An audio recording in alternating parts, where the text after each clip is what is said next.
Hey everyone, welcome to episode 2 of the OBRY hours, let's say. Man, I'll tell you what, if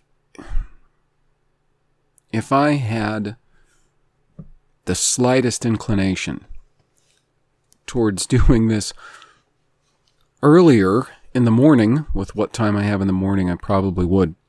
Because by the time I'm getting to you, oh, and by the way, just for timestamp, it is November the 26th. Supposedly 2020.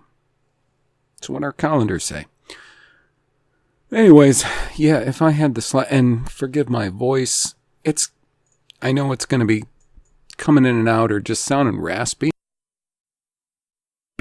I decided to just kill the mic when I clear my voice, because it's pretty harsh when I have to do that anywhere in proximity to the mic. Anyways, I would probably start this earlier, because by the time I do this, oh my gosh, I'm fried mentally, really. So, I think I'll just pass along the angst to you, good listener. Here's the thing. Well, by the way, the reason I'm doing these,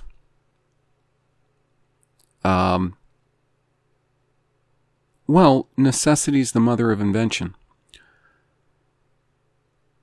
I don't think there's much of anything out there as far as people, voices, personalities, informational sources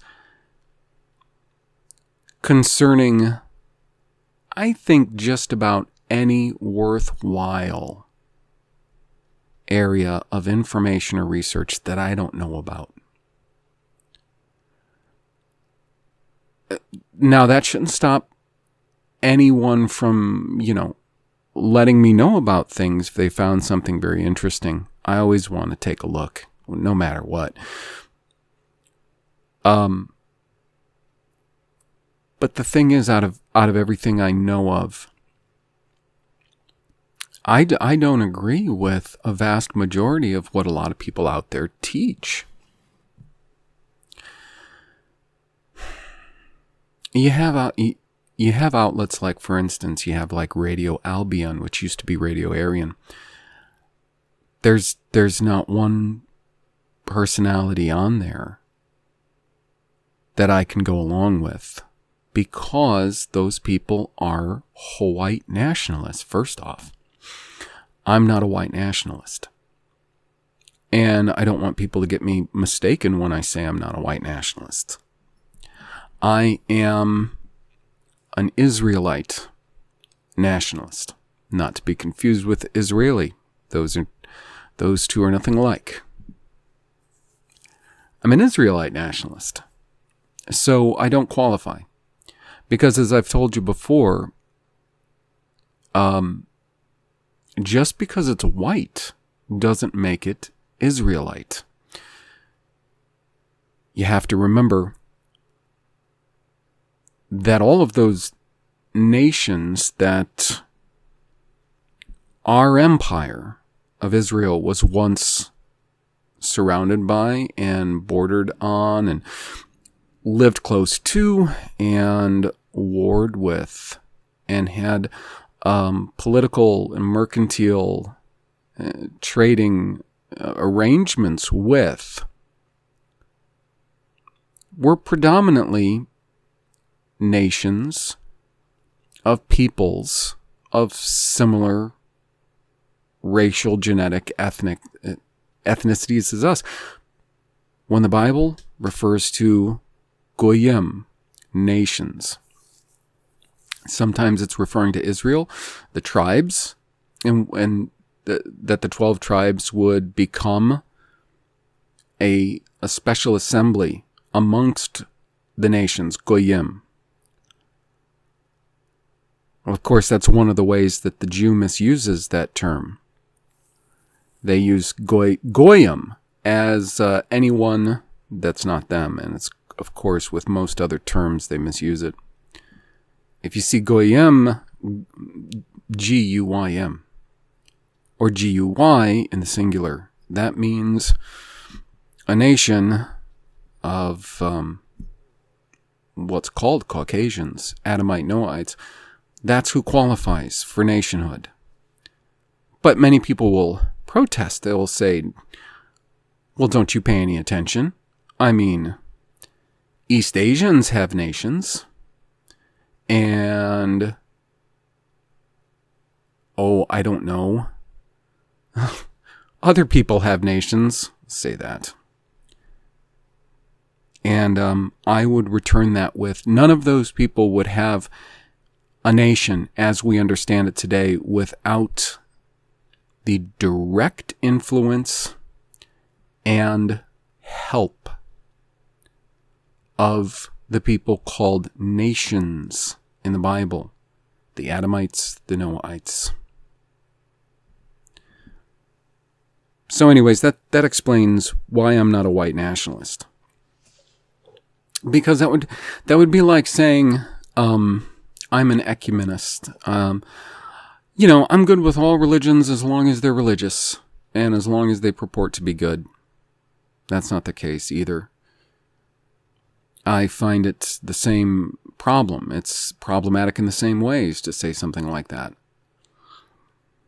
It's like how so soon we forget that before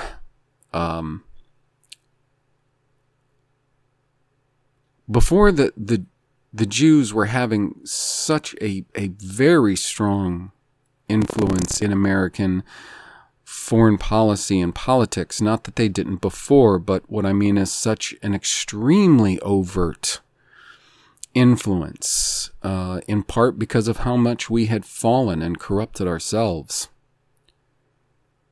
So that we were just doing their dirty work all over the world, against all manner of peoples not like ourselves. Before that, wars were fought between like peoples. They were fought between Adamites and Noahites. And terrible things were done to one another. So just because it's white doesn't make it Israelite. So yeah, I'm anything but white national. So that's out. Eurofolk radio. I am absolutely not Christian identity. And the people who are not familiar with both the tenets in general of Christian identity, I really have to separate Christian identity from being, let's just say, an identitarian. I think they're quite different. And we really have to separate them from British Israelism, which is extremely different and very of an early and continuing form of controlled opposition, British Israelism. Everything they espouse, I'm not saying is wrong. You can't have an effective COINTELPRO. You can't have effective gatekeeping unless you have a pretty good amount of the truth. But they're way different in certain ways, I guess, than CI or just identitarianism. I'm going to start by saying identitarianism. If I were to just point to certain figures that were identitarians, I would point to Sheldon Emery.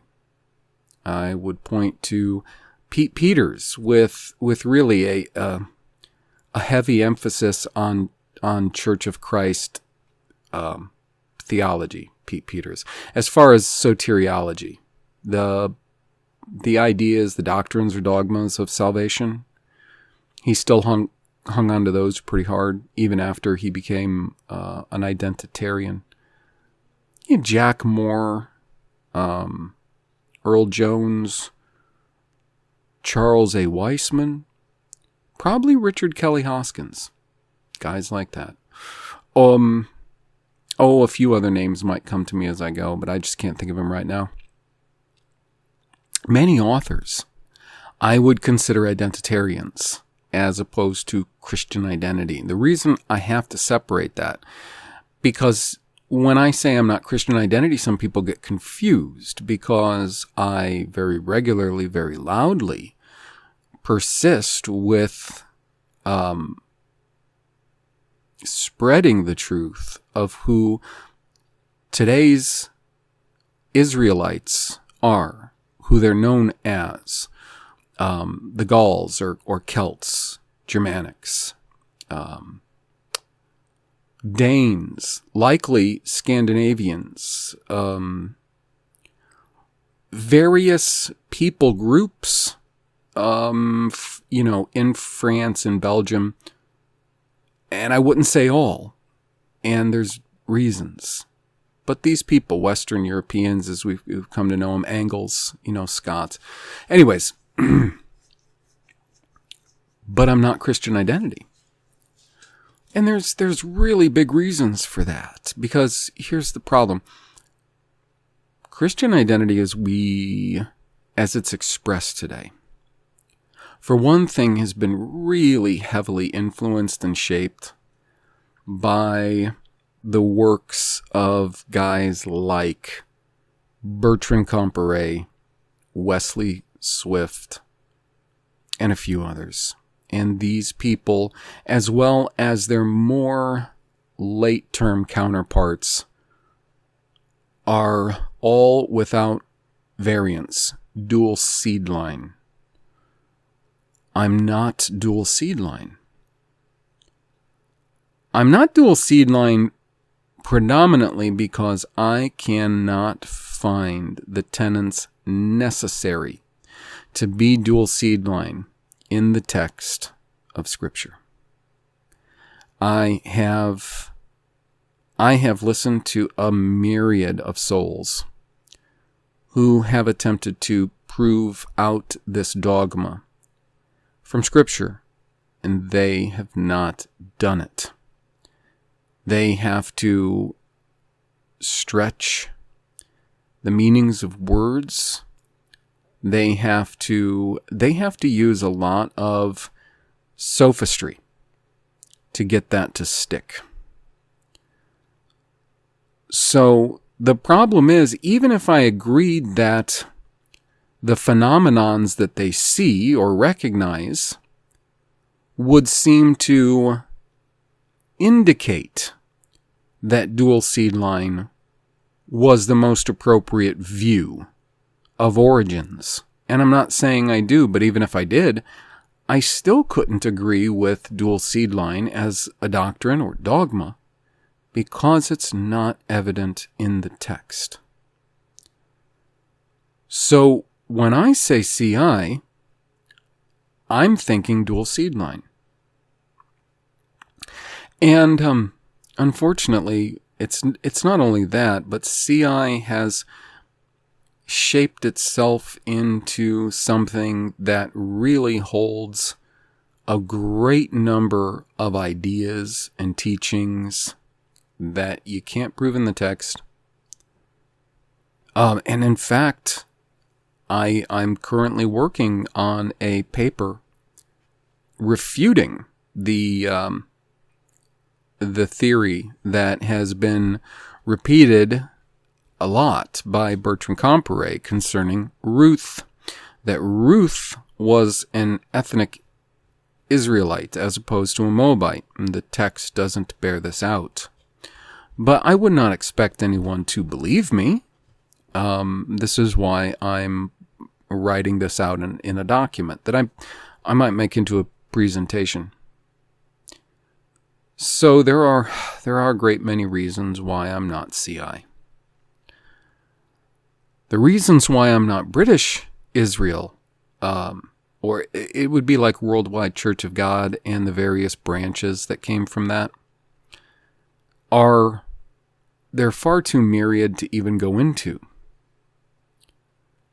outside of the fact that Armstrong was just plain a cult leader and maybe a psychopath or sociopath or both, I'm not going to demonize the whole thing just because of him, but he really is the strong man that really helped it to see its foundations in life thereafter. So those sources, they're out. Then you have a wide variety of others that might fit into those various categories. Individuals out there. And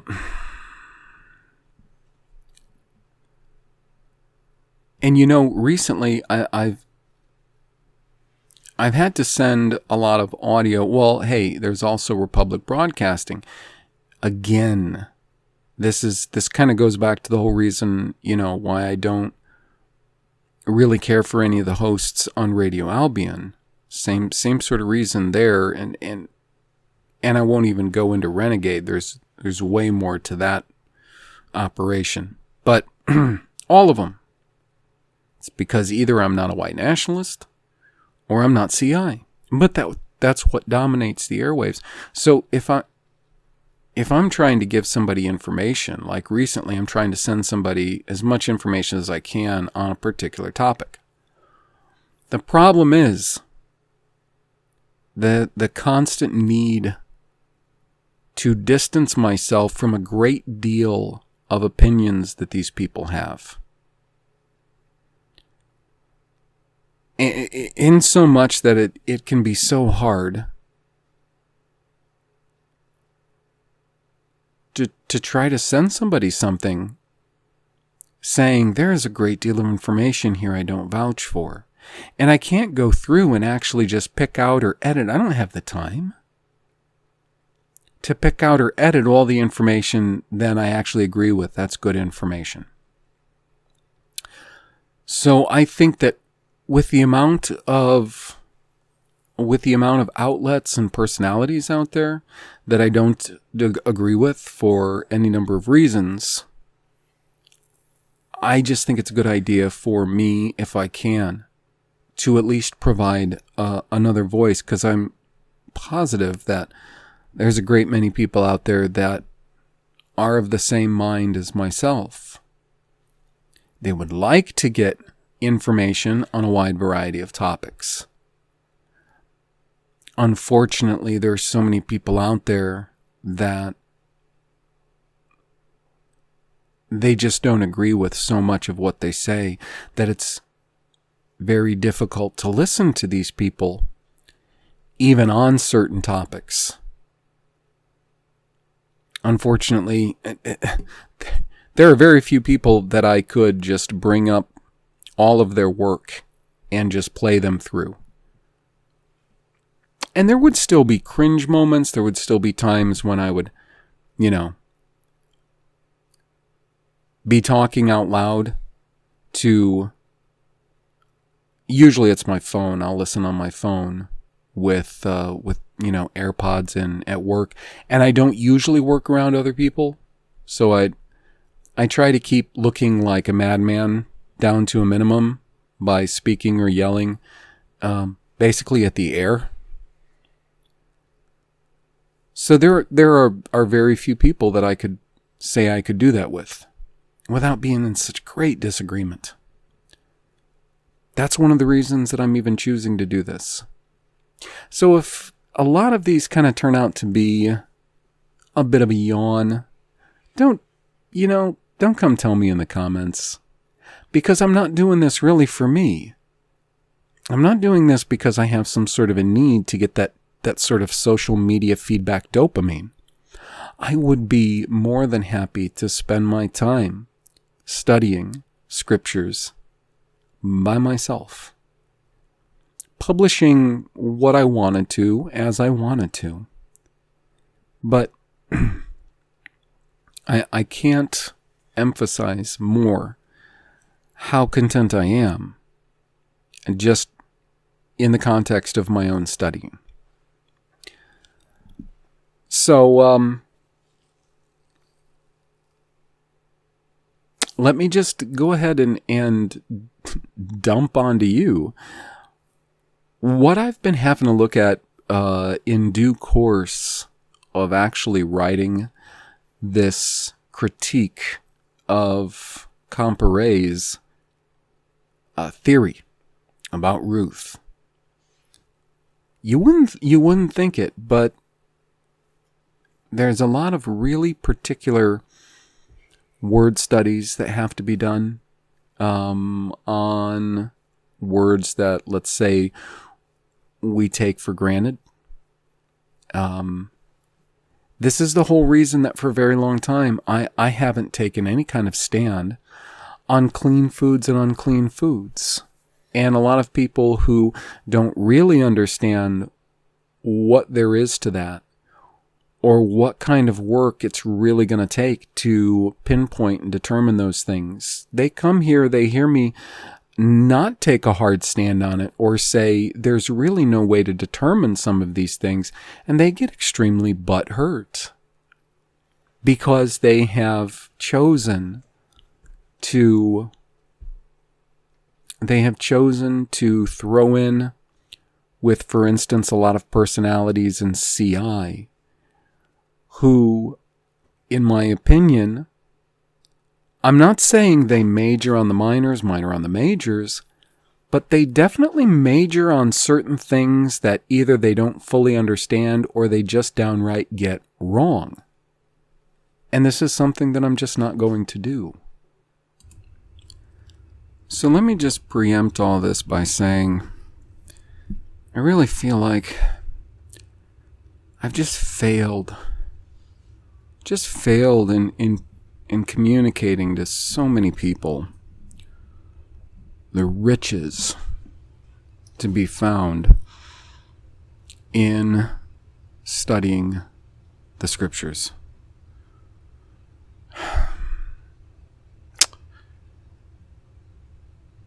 I don't know. I don't know if I've failed, but sometimes here's what I suspect may be the issue. I can tell you. I mean, I can attest to the sort of fulfillment that you can hope to get by doing it for yourself. But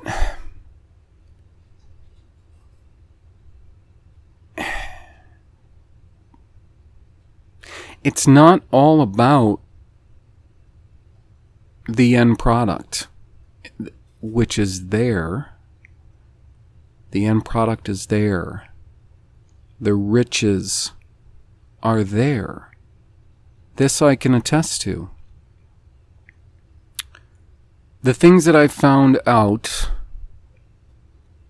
about the real, true God, about the Word that He has preserved, which I have to just say, in and of itself, should make anyone who is not just a brute beast in their mind marvel, because there have been so many forces working against the preservation thereof for such a long time. And He's going to win out in the end. But anyways, how can I put this? It's not all about the end product. And you know it's there. I've shown it in various presentations that I've done.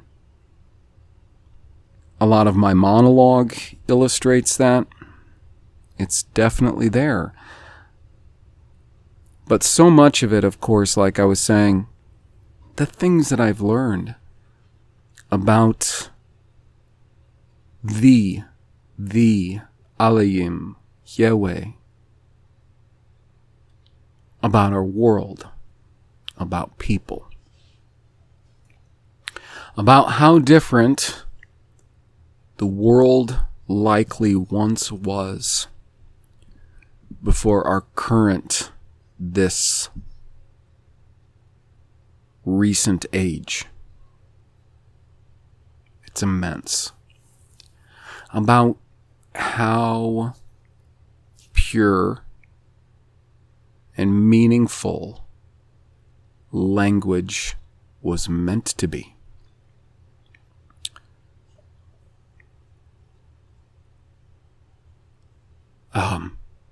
It's hard sometimes to express. Like with any truly valuable endeavor, even if I share with you as much as I can think to share with you, because for one thing, it's a process, not just an individual process, but there is a process of restoration going on in the world, in peoples, in YEUE's Yisrael or Israel. And so a lot of things are in process. OBRY is in process. My book on geography, it's in process. I have so many people asking me all the time when I think I'm going to be done. I don't have a clue because it's in process.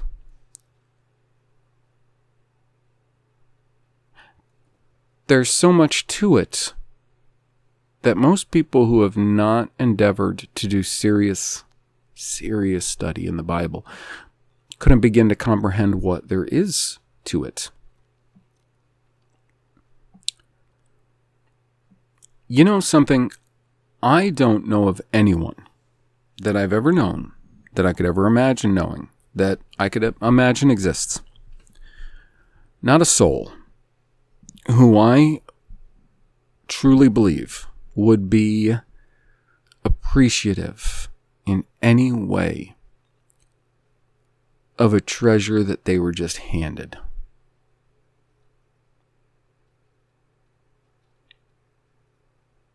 I know very few people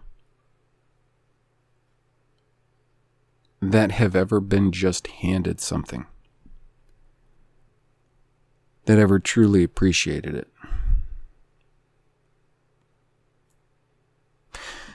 And you know, I get why a lot of us seek out our sources of research in audio and video. It's because a lot of us are working our slave jobs a lot, and we're on the go a lot, and we don't get the time to sit and read or absorb like we would like to. So that I get. I do the same. But out of all of that, you know, what I take away from it in true substantial value is very low. It's very low in comparison to, first off, my studies in the scriptures predominantly, and secondly, what studies I'm able to do outside of the scriptures, other books I'm able to read, mostly.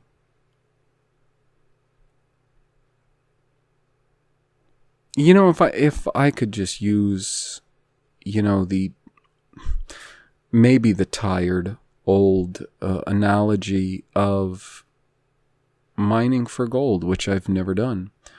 I've never read a book on mining for gold. I have an ideas about it.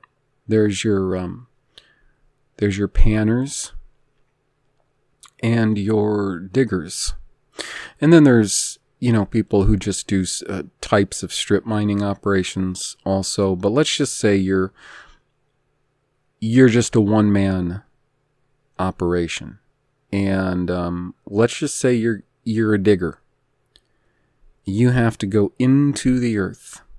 You literally have to bore into the earth itself through rock, because that's where you're going to find those veins of gold.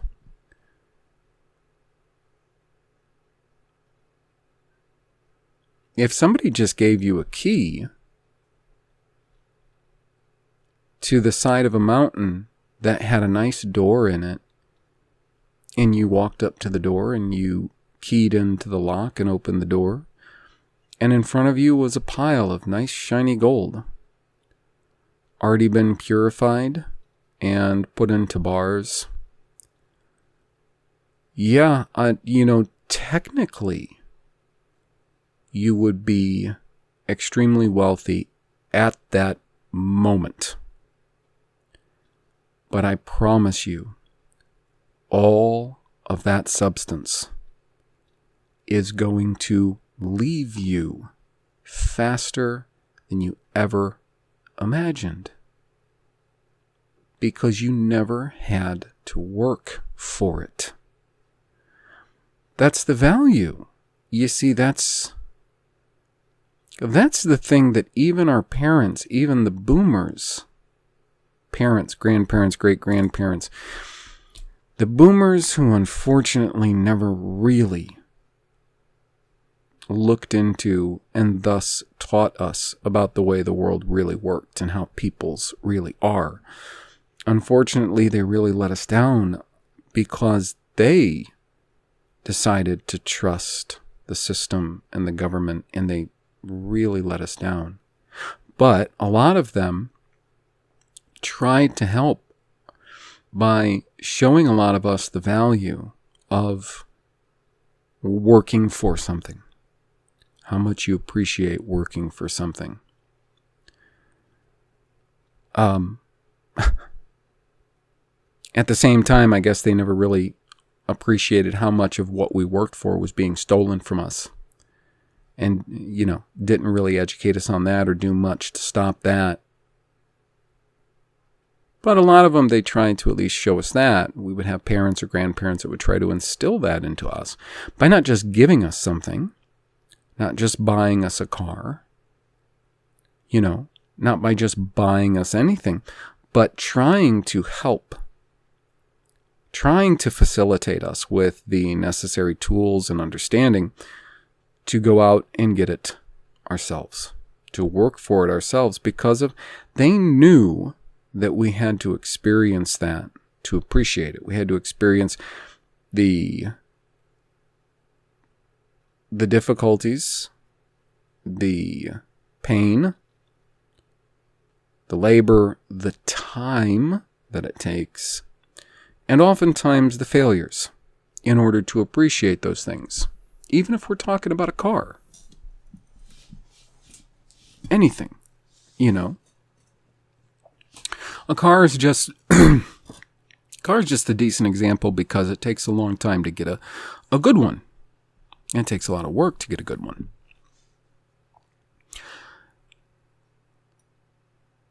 So if you're somebody who is just given all of that wealth, it just handed to you, it's going to be gone before you know it, because you don't appreciate it. You haven't had to put the hours in, the days, the months, the years, the decades. You haven't had to break your flesh over and over and over again on it. Because when you're breaking into rock, like when you're studying scriptures, it is far, far stronger than the flesh of your hands, than the strength of your mind and your will. It is far stronger than that. So you have to keep at it, and you have to oftentimes develop tools. You have to think about how you're going to acquire tools to do this. Some are easier to get than others. The ones that are easy to get, unfortunately, oftentimes they are made by your chief competitors. And they make them specifically to fail.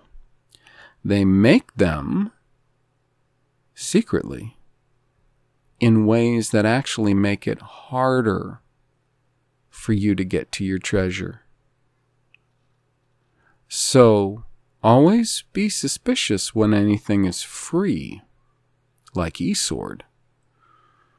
I'm not condemning eSword because it's free. I'm saying you always have to wonder why something that is full of all kinds of various Bible translations and digital tools like concordances and lexicons and commentaries and so on and so on and so on and so on and so forth, and with all of the time that it would have taken to put all of that together. And plus, I mean, it has sections of all kinds of Christian and Bible-focused books that have been written for centuries. And it has all kinds of maps and graphs and charts. And man, it took a lot of work by, I think, a lot more than one person to put that together, and it's just free. Why? Is it because that guy's got a heart of gold? I mean, look, yeah, I give away a lot of things that I do. I publish a lot, whatever I can, at the OBRY Project website whenever I can. Sure, that's true. By the time I'm done with the book, I'm not giving it away. I'm selling it. It represents a great deal of value, of work, and of time. When I listen to Sheldon Emery's old broadcasts from the late 70s and the 80s, they sold about everything that he wrote, even small pamphlets. Oh yeah, I know. They pulled the whole, they did the whole dance with, for a gift of this, we'll send you that. And church has been doing that for a long time. First off, to keep the IRS the hell out of their business. Now, I'll tell you, I don't know what their status was. And that church really went downhill after he died. And there was some real seedy stuff that went on there with who was supposed to be his replacement, who he chose to be his replacement. But anyways, they charged for everything because it represented value of work, man. So yeah, I publish things for free. But even those things that I publish, they represent a large value of work. Now, if this guy who is the developer at the front of eSword, I think it's Rick Meyer. If he did that all on his own, well, geez, man, then he gets Samaritan of the Year award. But everything that's free, why? Look, if I'm mining and let's say there's a lot of let's say there's this group of guys who they're all related, and they've bought up a lot of the other mines all around, and they figure if they're pulling out a lot of that gold, one thing they'll be able to do is set the market. What they're worried about is they know that my claim is sitting on land that is speculated to be full of gold. And the last thing they want is for me to start pulling that out. So as much as possible, they are going to be behind the faulty tools that I'm having to buy at the store, because secretly they own the store where I have to go to get my tools. maybe if they were really nefarious characters, they might, and you know, somebody who would have a mine 100, 200 years ago or so, there would be very few resources for them to go to. You know, maybe a local trading post, or maybe a town with very few things in it. Let's say a trading post. And they knew that there was only one trading post I could go to. And let's say they bribed the proprietor of the trading post to sell me faulty tools, diseased blankets, poisoned food.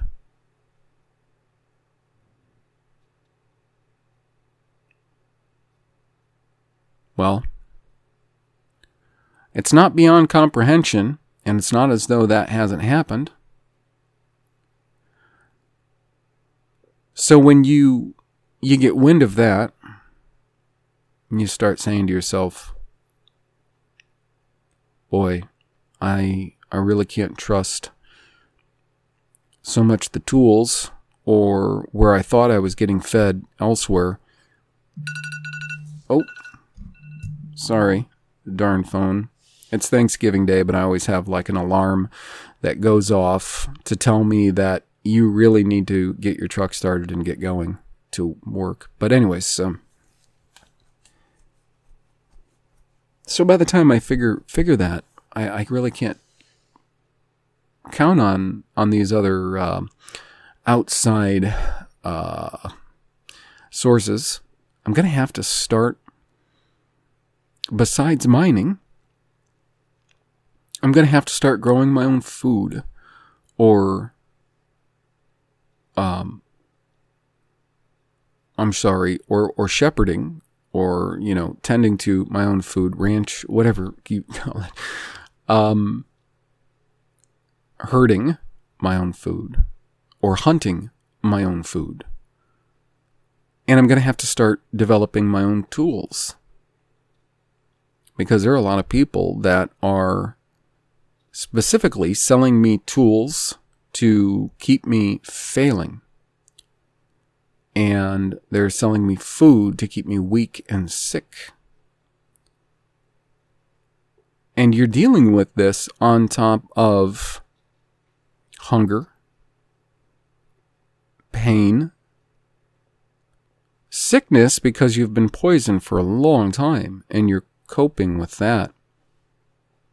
And you're doing all of this more and more as you go. And here's one of the big pluses for everybody out there who chooses to really, really put effort into studying the scriptures. The faith that comes along with it. Yes, you may be ill. You may be weak. Your enemies may be plotting against you. Your enemies may be affecting factors in your life that you haven't even thought of. That's true. But as you go, the faith you will gain is immeasurable. That's one of the advantages to doing this yourself. Instead of getting it all from other people, doing it yourself. Putting that time in. Time that's often painful and tiring. Listen, I'll be honest. I don't know. I haven't known of much of any time that I've had in years now.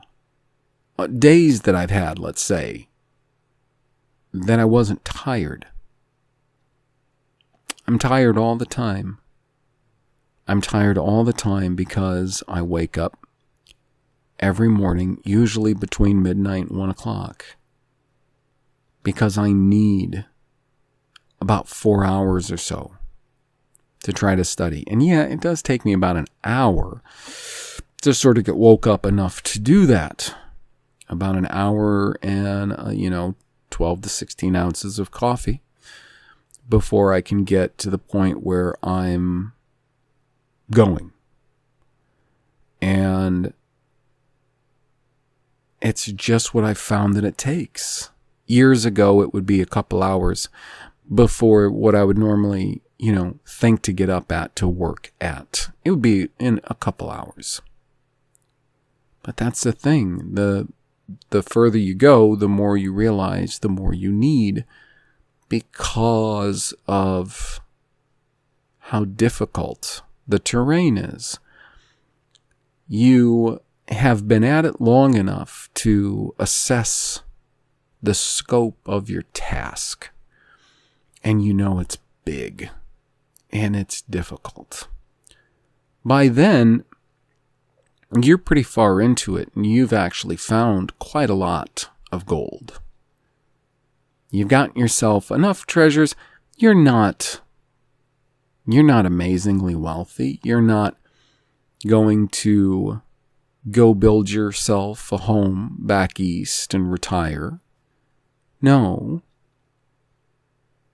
And a lot of times, you don't necessarily have enough after you take care of all of your needs to say, well, man, I'm really looking good for a long time. You're still, in a sense, living hand to mouth. And yeah, I'm still pretty much going on the euphemism, but I'm blending things now between euphemism and reality. But it all applies. And it all has to do with putting in the work of studying Scripture, because you're not just studying Scripture for those rewards. And they are rewards. They are. Because that's the way that this creation works. There are rewards for doing well. It's just, in a sense, it's part of natural. I hate the term natural law because of what it's become, but in a sense, part of its natural law. But a lot of it is specifically the way YEUE blesses those who seek Him. And the more they seek and the more work they do, the more they're blessed. So, who knows? You may never get to that point where you're just abundantly wealthy, in the sense that you've got so much piled up,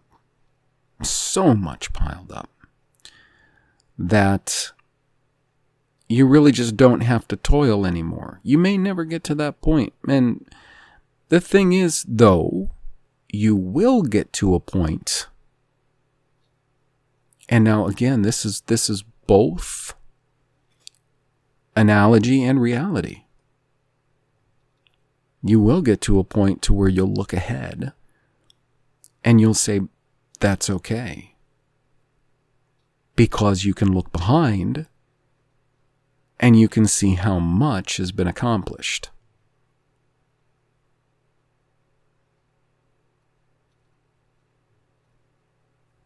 And when you find those treasures, even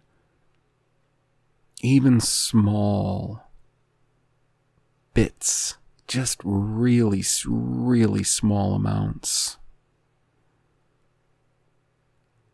the amount of joy you will acquire from that is incalculable. Those things I can't express to you. You can't be around every time I get wind of something that is extraordinary. And I'm not going to tell you about everything that I've realized or discovered that's extraordinary. Partly because I'm not going to flip on a recording device every time that happens. Sometimes it happens a lot. And sometimes it's because it's not fully developed. I do have a aversion to talking too much about things that are not fully developed. I don't want to give anyone information that those who are undisciplined, especially, or those who are deceivers, will take and twist and misuse. So I do have to limit a lot of the those really awesome eureka moments and bits of information. But let me tell you, they're out there, or in there, rather. So in the course of writing this critical critique of Comparay's theory on Ruth, as with anything else that I have to look into and study, there were a number of points that had to be gone over with a fine-tooth comb, words that had to be given some real due depth of study. I won't go into all of them, but I want to talk a little bit about Midian. Midian has to do a lot with this subject, actually. The reason is because Comparay is asserting that Ruth, from the book of Ruth, was not an ethnic racial Moabitess, whatever that means. I don't even know if he knows what that means. You see, most in Christian identity have this wild notion, and it's pretty wild, man, that even though the true Israelites, based on the fruits that we see today, would be the Western Europeans, Western, Northwestern European people for the most part, and we can just look around at us and how we behave and what we build, what we create, and these sort of empires that we tend to have. The technology that we tend to generate. But yet they'll somehow think that this all happened in Palestine and Egypt. You can look around the whole rest of the world, because first off, Palestine's pathetically too small for all of this, okay? But you can look around the world, and you can look at peoples, and you can clearly see how these peoples throughout most of the world have existed in the places that they're at in a very consistent way, as if they were just made there to live there and always have.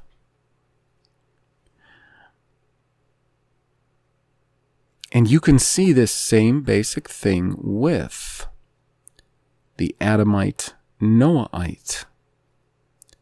Now, today, we have Adamite Noahites living as far south as Australia, New Zealand, and maybe some islands even further south of that.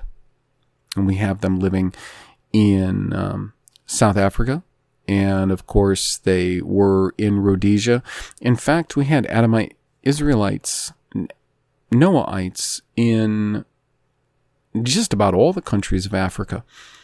At one point in time, those countries were far better off because of it.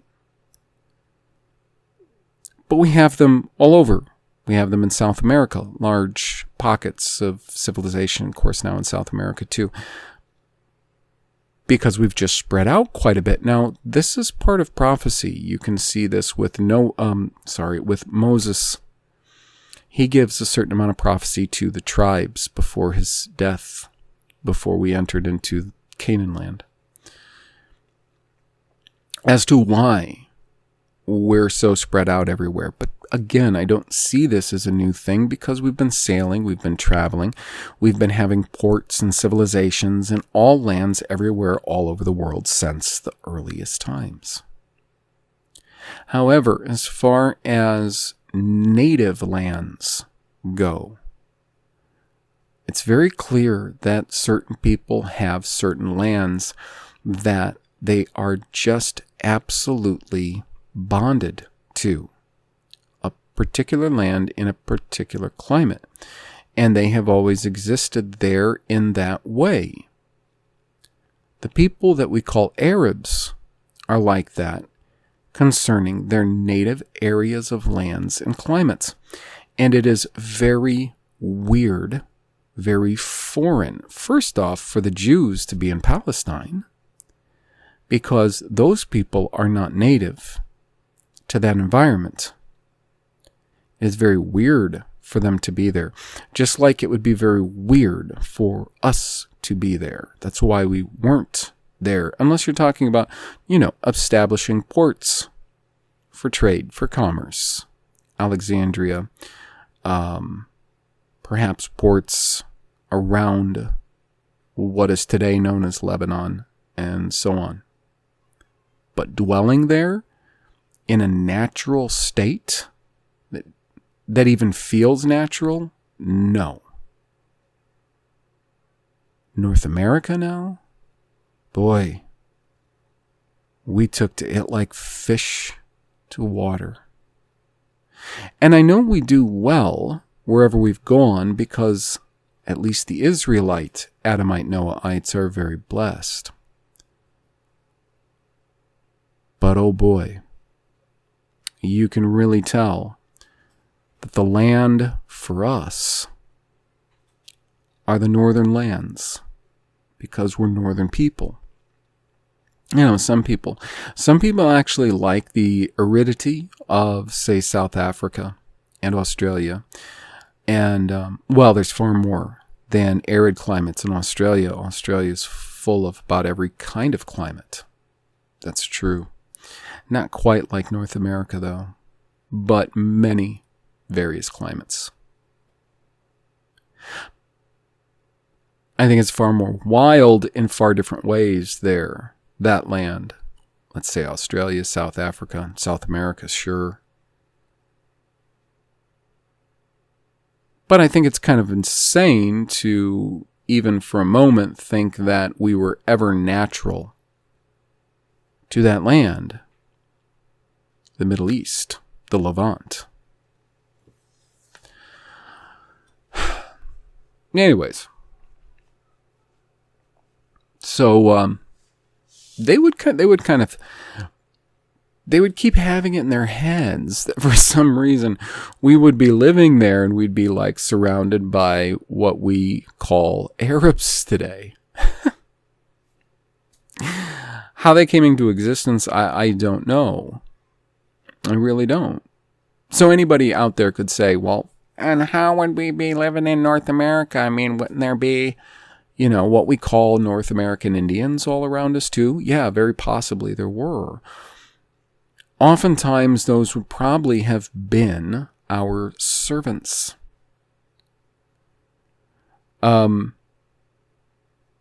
Because, based on the natural order that YEUE had made, it is just best and natural for the Adamites, the Noahites, to essentially be managerial and for the other people types to serve. Now, not the way that the Jews have it all figured out. They want people to serve them as absolute slaves in a very sadistic way. Anybody who looks at the history of any Israelite nations with other races of people know that we have, for the most part, been quite benevolent to these other people.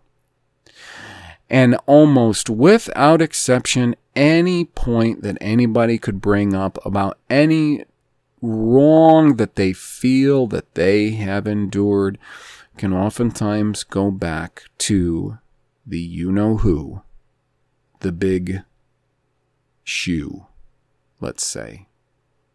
The shoe. Because that's how I have to write it just to get away with anything on YouTube. The shoe. Now, that's not to put all blame and guilt on them. We have plenty of our own. In fact, we have more, because it's up to us to be the leaders of this world and to bring the word and to bring the laws, the statutes, the judgments of YEUE to the world. And we're not doing it. We're letting them do it. So that's on us. That's why things really suck in Israelite nations right now. Especially for Israelites, and things are getting worse and worse and worse for us. But yeah. So when you look at the fact that Abram, when he came into Canaan, he had a party with him of thousands. Thousands. That's correct. We know that just by paying attention to, for instance, when he has to go and save his nephew, Luth or Lot. He selects 400 of men who were trained and born in his house. He makes a selection. These are the best, youngest virile men. 400 he had to pick, to use, to go after his nephew. Okay, he came into the land with a great party of people. And probably not all white people. When we Adamites function correctly with the people of the land, as Genesis 1 would put it, the Hierets, the lives of the land, the souls of the land that YEUE created, in these lands, they are as native to these lands. Like, for instance, it used to bother me when, the shoe would always want to call the American Indian native, because that was just sort of this little bit of sophistry that would be adding to the anti-Israelite, anti-white, shouldn't have even said white, but the anti-Israelite narrative that they've been pushing for a long time to steal what's ours. This was prophesied in Ezekiel 36, that when we were all brought back to the land, many peoples as one people, once again, that they would try to steal what was ours, and that's exactly what they're doing. Anyways, yeah, I think these people were here, and I don't think it was out of the question that we oftentimes acquired different peoples from different places. Not in the way that the shoe has done for the last 400 or 500 years in their brutal slave trade. Different ways. A servant and a slave are not the same thing. And the way that these servants would have often been treated was, in my opinion, quite benevolent. But yeah, there would have been various different kinds of people in this land when we lived here, certainly. I don't have this fantasy that it was some land where we were living in and it was nothing but Adamites. I don't even think Europe was ever completely like that. Maybe at some points in time, but I think we know so little about real European history that it's really hard to say. So, Midian. A lot of people might be familiar with Midian. Midian is probably most well known by anybody who paid attention in like Sunday school or whatever, when we would get taught like the good Bible stories would be in Sunday school when we were kids, and then as we got older, the stuff that we would get taught was just more and more convoluted, sucky. We'd get taught the good stuff back then about Gideon and Samson and Deborah and Barak and Joshua and Moses and the plagues of Egypt, Mitzrayim, the plagues of Mitzrayim under the guise of being Egypt. We get taught some cool stuff.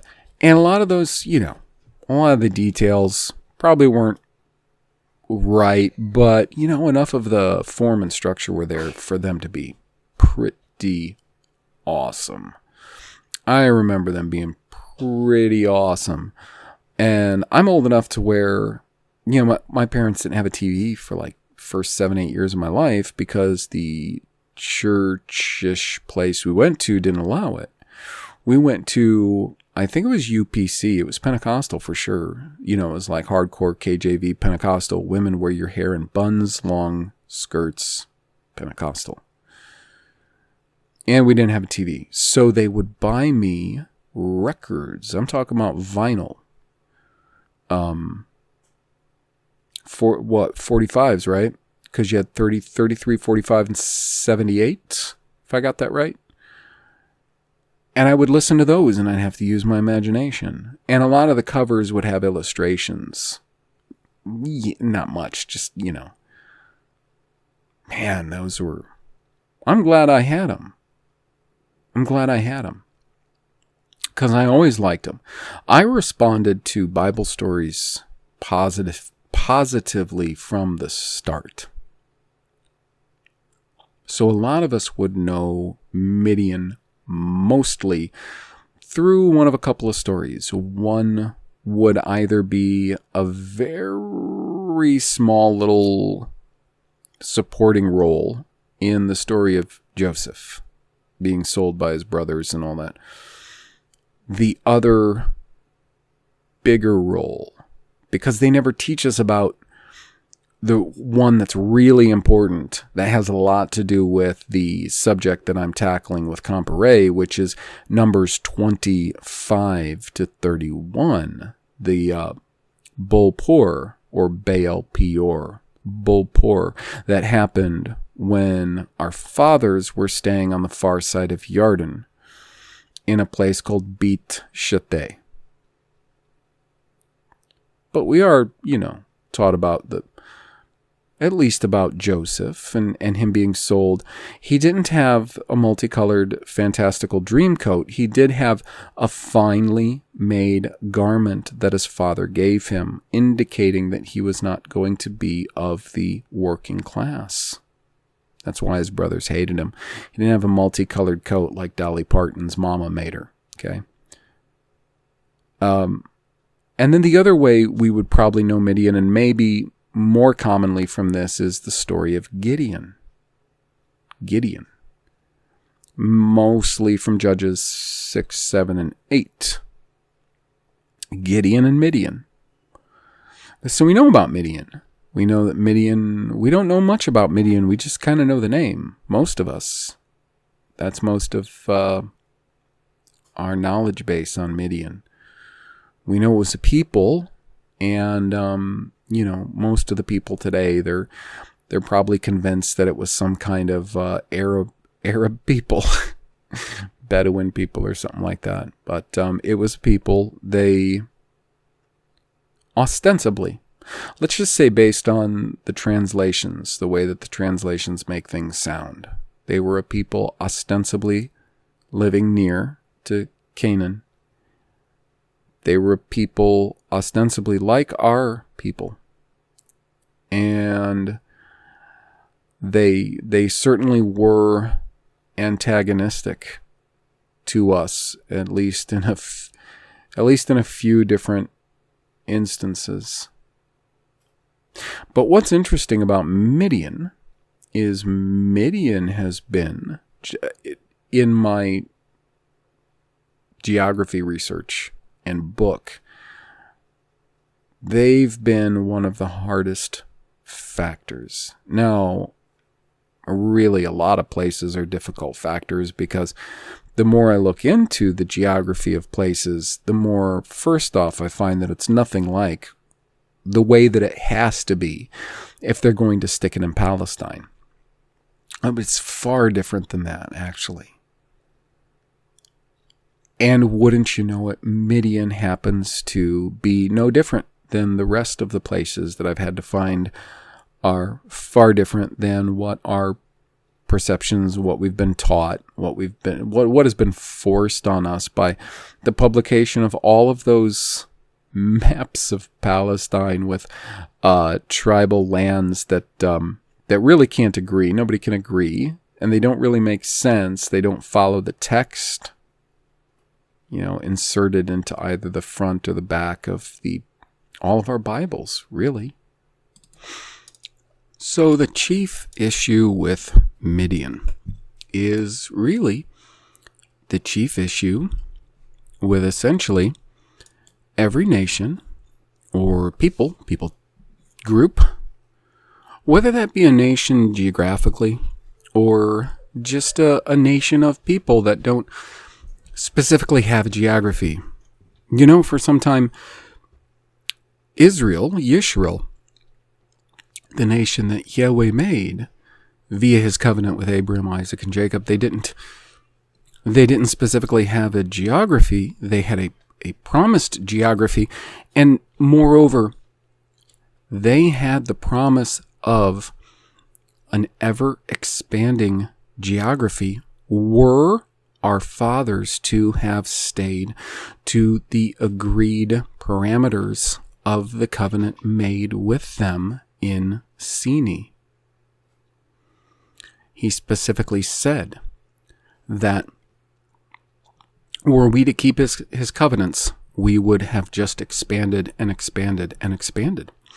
He would have given the lands held by the surrounding peoples who did not follow him, to not keep his laws, statutes, and judgments. He would eventually given us all that land, and in fact, he did promise that when he brought us back to the land, that he would give us the lands of all of these neighboring peoples. That's why we occupy all of the land in North America, and not just the western portion. The western portion that, by the way, for anybody who never saw my post that I made a few months ago on this, the western portion that, for instance, when the Mormons, whatever old world people those founders were made up of, I'm not sure about them yet, but I think they were a significant old world people, and not the YEUE. And remember, the YEUE is just made up of a variable amount of old peoples that simply identify as YEUE. A different one. When they moved out to the Salt Lake in that territory, they wanted to name it Desiree. It was a word from their BOM. They weren't allowed to do so. In fact, when they petitioned to name it Desiree, they were instead told that they may name it what it had been known as for, I don't know, as long as anybody knew of, and that was YEUE. Yes, it had been known, and not just that area, that territory to the sea was known as YEUE, which to me sounds phonetically nearly exactly like Judah or Judah.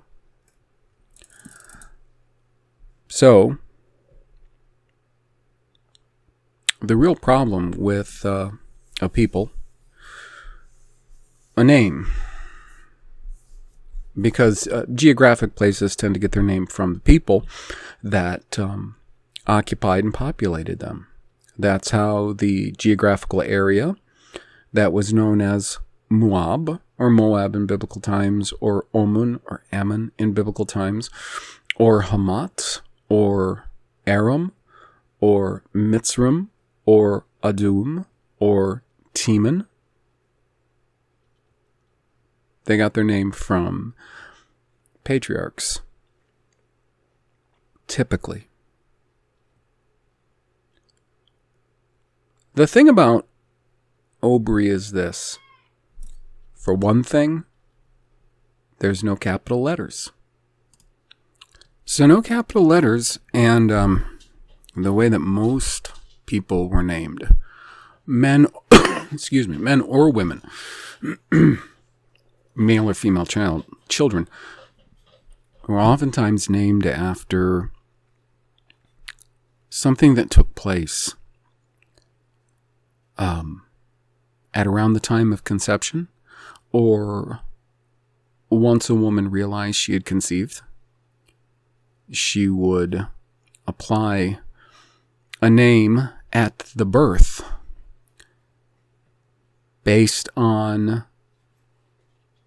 the joy of her conception. You see, once, when things were a lot more right than they are today, a woman was so utterly satisfied at conceiving.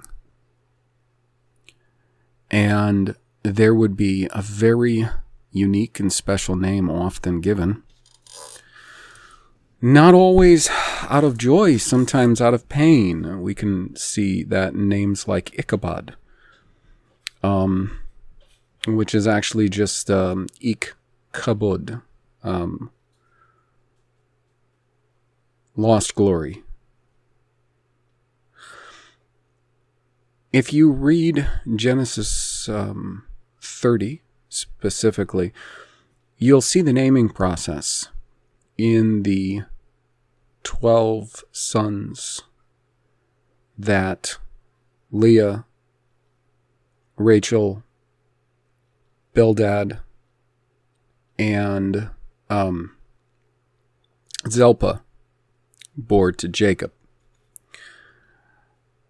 And there was always a meaning. You know, Dan got his name because he was one of the sons born by Leah's handmaid. And she said, "For Yahweh has judged between me and my sister, Dan, to judge, or divide, Dan." So, that's kind of interesting I picked that name, because that would be possibly the root in Midian. You see, Midian in OBRY is actually just Midian. And again, there's no capitals. And the names that places or peoples as a nation without a place would gain would typically be from a patriarch, but their name would usually be from something substantial and significant that happened perhaps around conception or birth.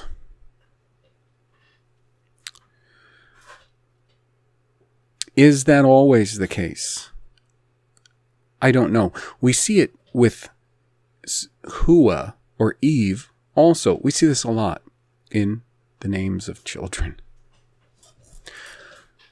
So the thing about Midian, the earliest we see Midian is in, I believe it's Genesis 25.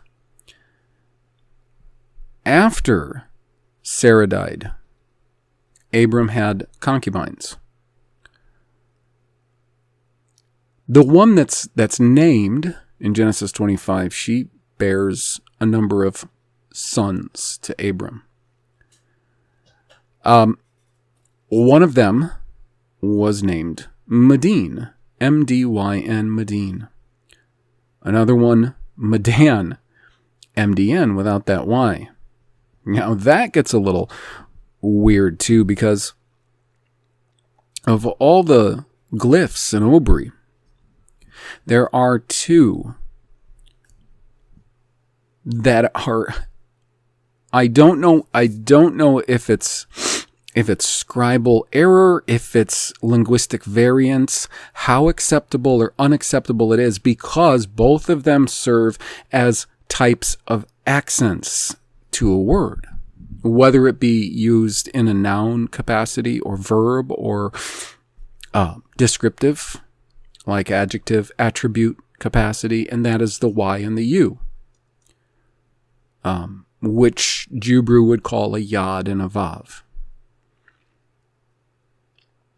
So, for instance, we'll see the word Midian again later on, the story of Joseph.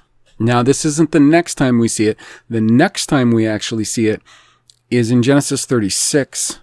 And not only is the genealogy of Esau being listed, but also a certain amount of genealogy of the people, the harem, that lived in Mount Shoir, that Oshu, Esau, occupied.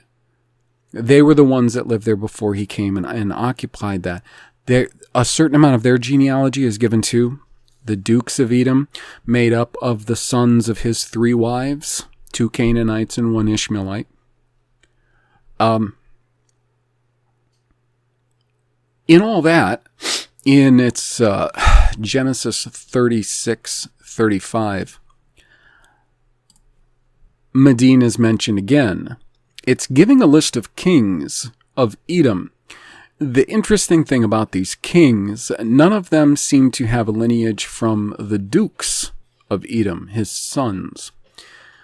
They seem somewhat disconnected. They don't seem to either have a lineage from the harem. Now, we know the harem were actually a people that he displaced, and quite likely a people who were giants or subgiants.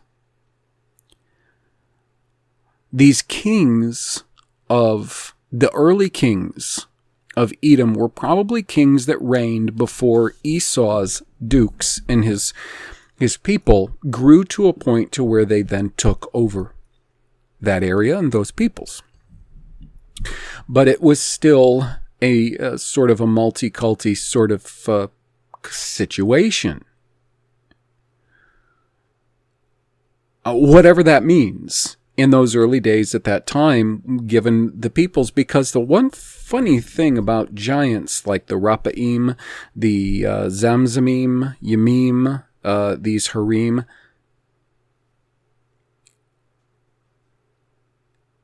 if I were to wager a guess, I would say they were created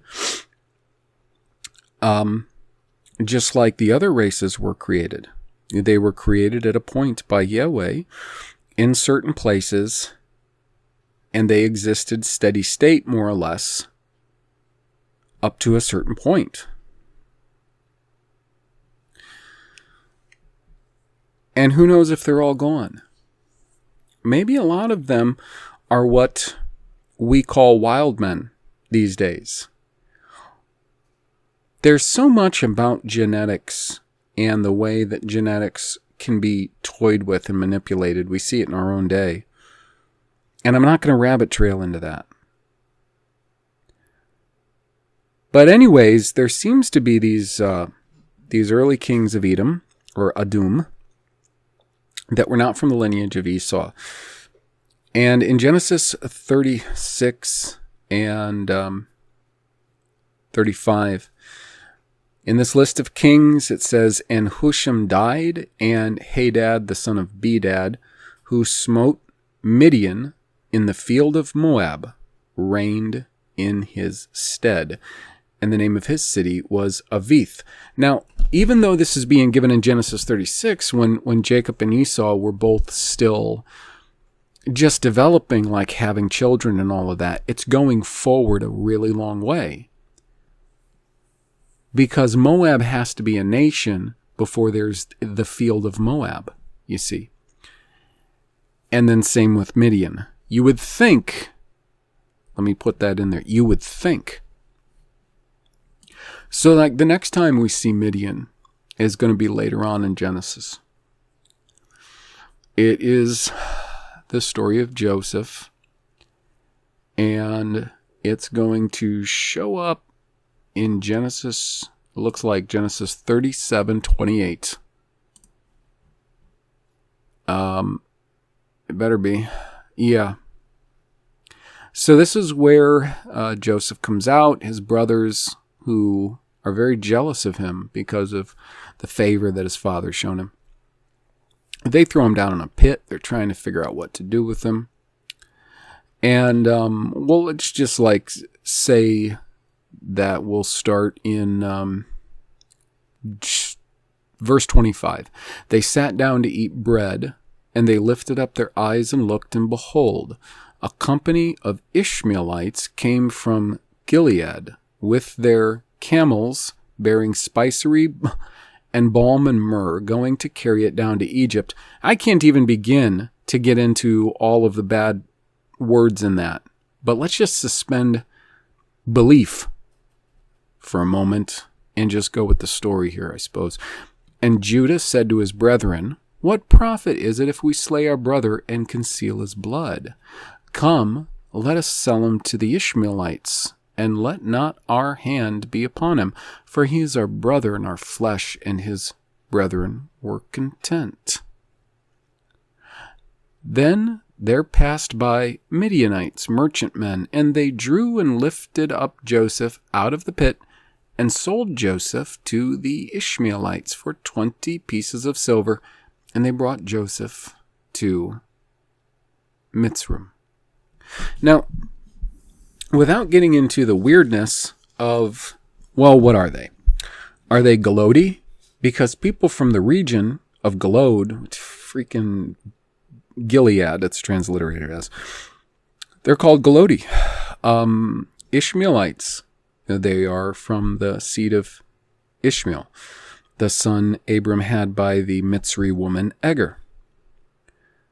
And now we've got Midian, or Midian.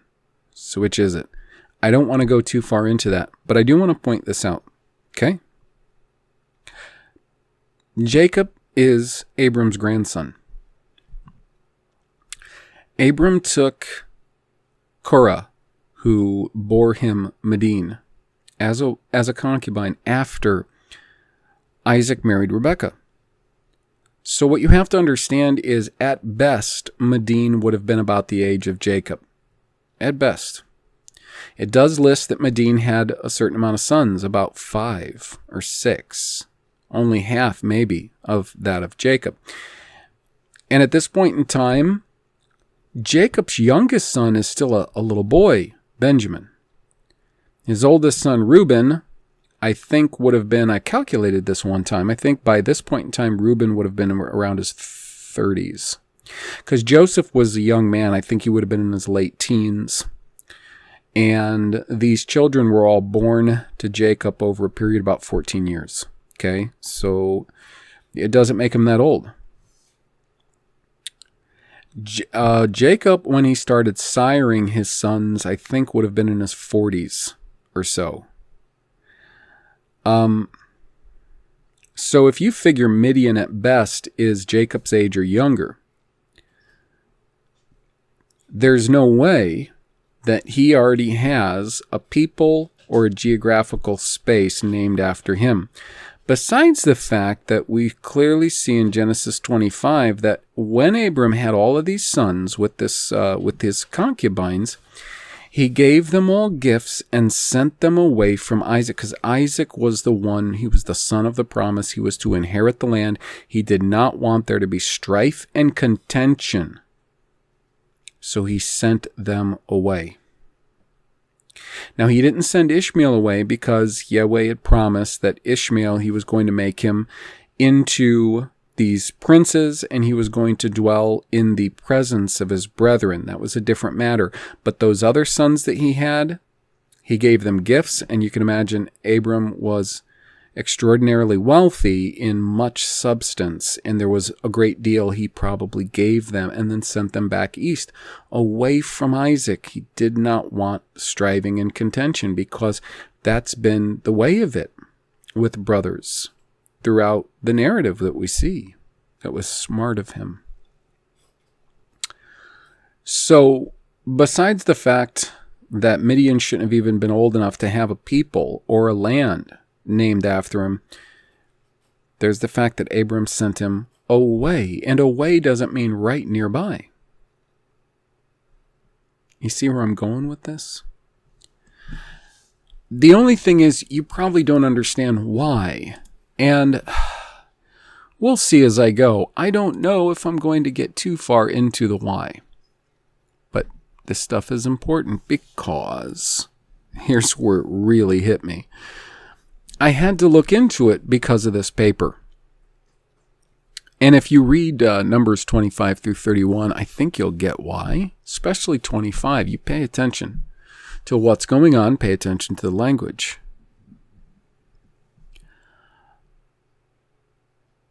I started thinking back on doing the chapters on the Exodus, on Moses, and the actual location where it would have had to have been in relation to other places of Mount Horeb or Sinai. And I remember spending so much time in the first few chapters of Exodus tracking Moses, where he went after Mitzrayim when he was running from Peroah. And I remember it being so difficult to work out his goings back and forth between this Midian and Mitzrayim. Now, yeah, it's true. Nothing is quite where we were led to believe it is on a Middle East map. But that doesn't mean it's that far off. I mean, orientations, I think, are close. However, I do believe Mitzrayim is more due south. And of course, they call it Egypt, and it's more west. But I just remember it being a real struggle with this Midian. Okay? And then I remember other things. Real anomalous kind of things. For instance, his father-in-law, Jethro, he's called the Ken, or priest, of Midian. He's also called a Keni, or Kenite. And at one point in Numbers, we see that Miriam, Moses' sister, is struck with a sort of plague, which I'm not calling leprosy, because Adamites aren't known to have ever dealt with or struggled with leprosy. I think it was something she was struck with. If you look at the descriptions, it doesn't even sound like leprosy, by the way. Anyways, so that's just another one of their farces. Because she was chiding him. And the text says, because of the Cushite woman he married. So now what is it she is? It's like with these Ishmaelites from Galod, who are Midianites. See how weird that gets? Which is it? So now I'll tell you, if you go to Numbers 25, the first verse says, and when they were staying in Abel Shithim, the sons of Yisrael began to commit whoredom with the daughters of Moab. 7 verses later, it says that they were carousing with the Midianites. A Midianitish woman. Cosbi, who was the Midianitish princess that the prince of Simeon, they were killed in the act of sex by Phinehas or Pinhas. She was Midianite. Again, Midian. Now, when Yisrael comes around Edom and they're coming around Moab, And then they come to where they make their camp, and they fight off Sihon, which really scares the crap out of the king of Moab, because Sihon had expelled them from their own lands. He was obviously a very powerful king. It says that he says to the elders of Midian that if we don't do anything, these people will lick up the land like an ox licks up grass. We have to do something. This is when they conspire, and it says that both elders of Moab and elders of Midian go to hire this Balaam, who was, they all knew, was a prophet of YEUE. And a lot of people know that story. But here's the thing. Only in that first verse of Numbers 25 does it say that the children of Israel began to commit whoredom with the daughters of Moab. From there on out, it's Midian. And by the time you get to chapter 31, YEUE tells Moses, that the last thing he's going to do before YEUE kills him is that he is going to exact vengeance on Moab? No, he doesn't say Moab. Midian. Because of the matter of Bol-peor and Cosbi, that Midianitish princess. Later on in Deuteronomy, when YEUE is telling them who is or isn't to enter his, most translations say congregation, special assemblies. He names two peoples. He says a Moabite or an Ammonite will never enter, because of the matter of when you came from Mitzrayim, they did not meet you with bread or water, but instead they hired Balaam against you to curse you. They will never come into my assembly forever. And you read that, and you go back and you read what actually happened, and you say to yourself, I say to myself, what happened to Midian? Midian was at the heart of this. That's who they went and attacked for it. Midian. Well, you know, you look at all the occurrences of Midian, all of the Strong's entries of Midian, and this is where things start to get telling. Now, you don't always get concrete answers, but at least things start to tell a story. Midian, M-D-Y-N, has, I think it's 1, 2, 3, 4, 5 entries in various forms. Midian, M-D-Y-N, Medine, with an E at the end, and Medini with a Y at the end. The first entry, H4079, Midian, is translated typically as contentions, and you'll mostly find it just in the book of Proverbs, about 6 or 7 times. The next entry, H4080, is Midian, and it's translated mostly as either Midian, 39 times, or Midianites, 20 times.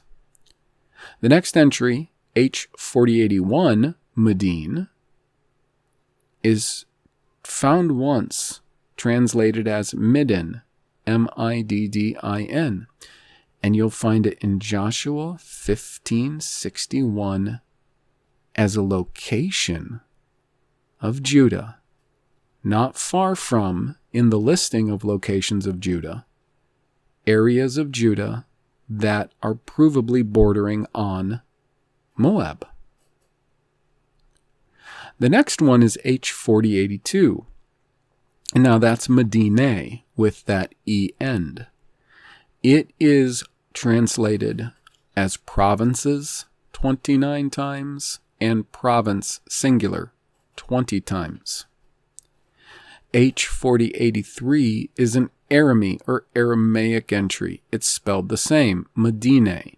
It often appears as like Medinata because of the Arami suffix, but it does bear basically the same structure and is successfully translated in the same way, province.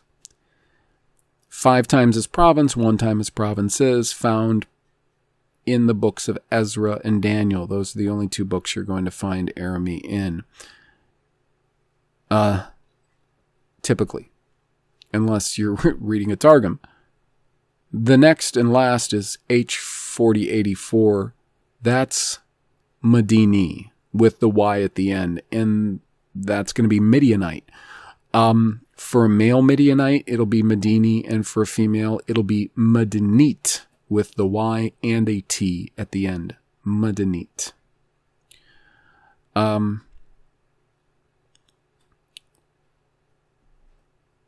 Well, I went through, and here's one of the bonuses of having the full 39 accepted canon Old Testament books in OBRY, as I have published it on the website. Now, that version of it, I will tell you this, it is from BHS, Biblia Hebraica Stuttgartensia. Now, the gentleman who converted the BHS text into OBRY for me, and then I took it and I put it into its various books with the links, the bookmarks in it and all that in LibreOffice, and then put it into a PDF. Anyways, he used a BHS manuscript. Now, a BHS manuscript is based mostly on the Leningrad Codex with the Masoretic understandings applied from Aleppo. That's sort of the basic form and structure of BHS.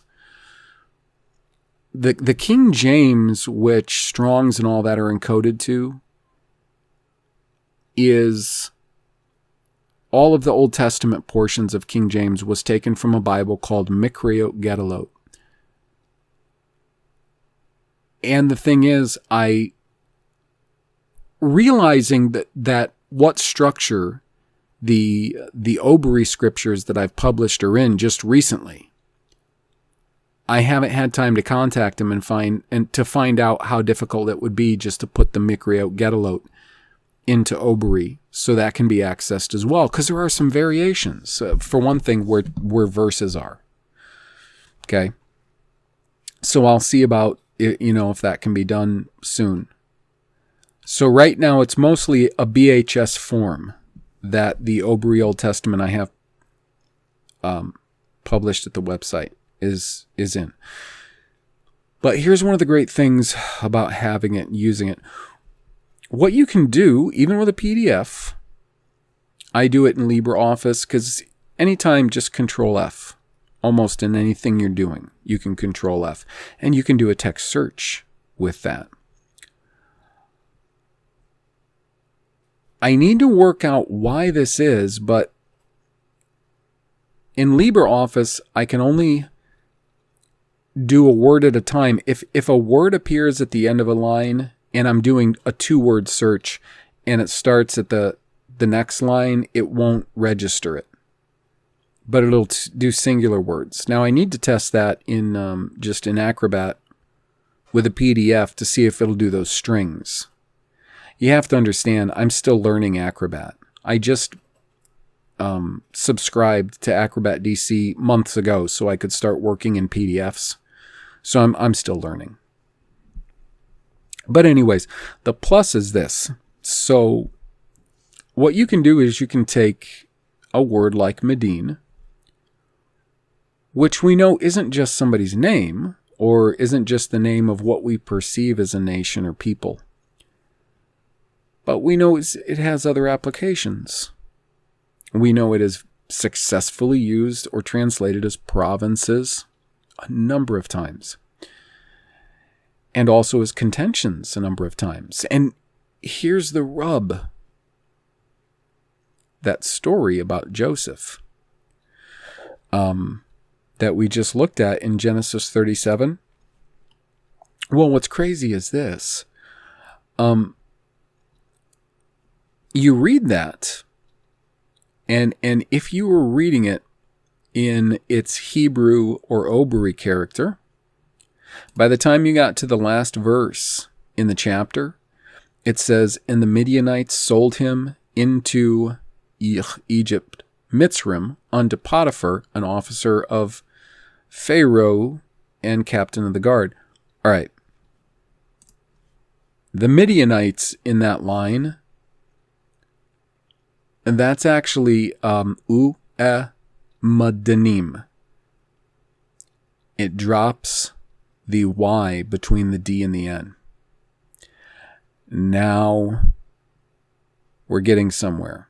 Now, when I run searches for words, I will run variations of that word with intermediate Y's and U's because of what I explained earlier.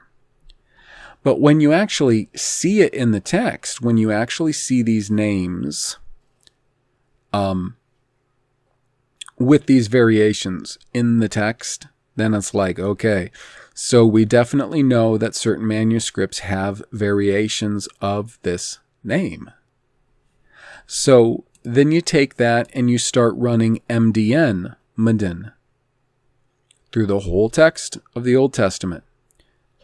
And you also run it through, I have a Strong's OBRY concordance. And one of the good things about that is you can do the same searches on that. Okay? If you see it as Madanim, you know that it's talking about the Midian, which is usually MDYN, but here it's MDN. It has the Y dropped. So you just punch MDN into the Strong's OBRY concordance list, and it'll show you whatever words have that as a root. Now, I found just Midian, MDN.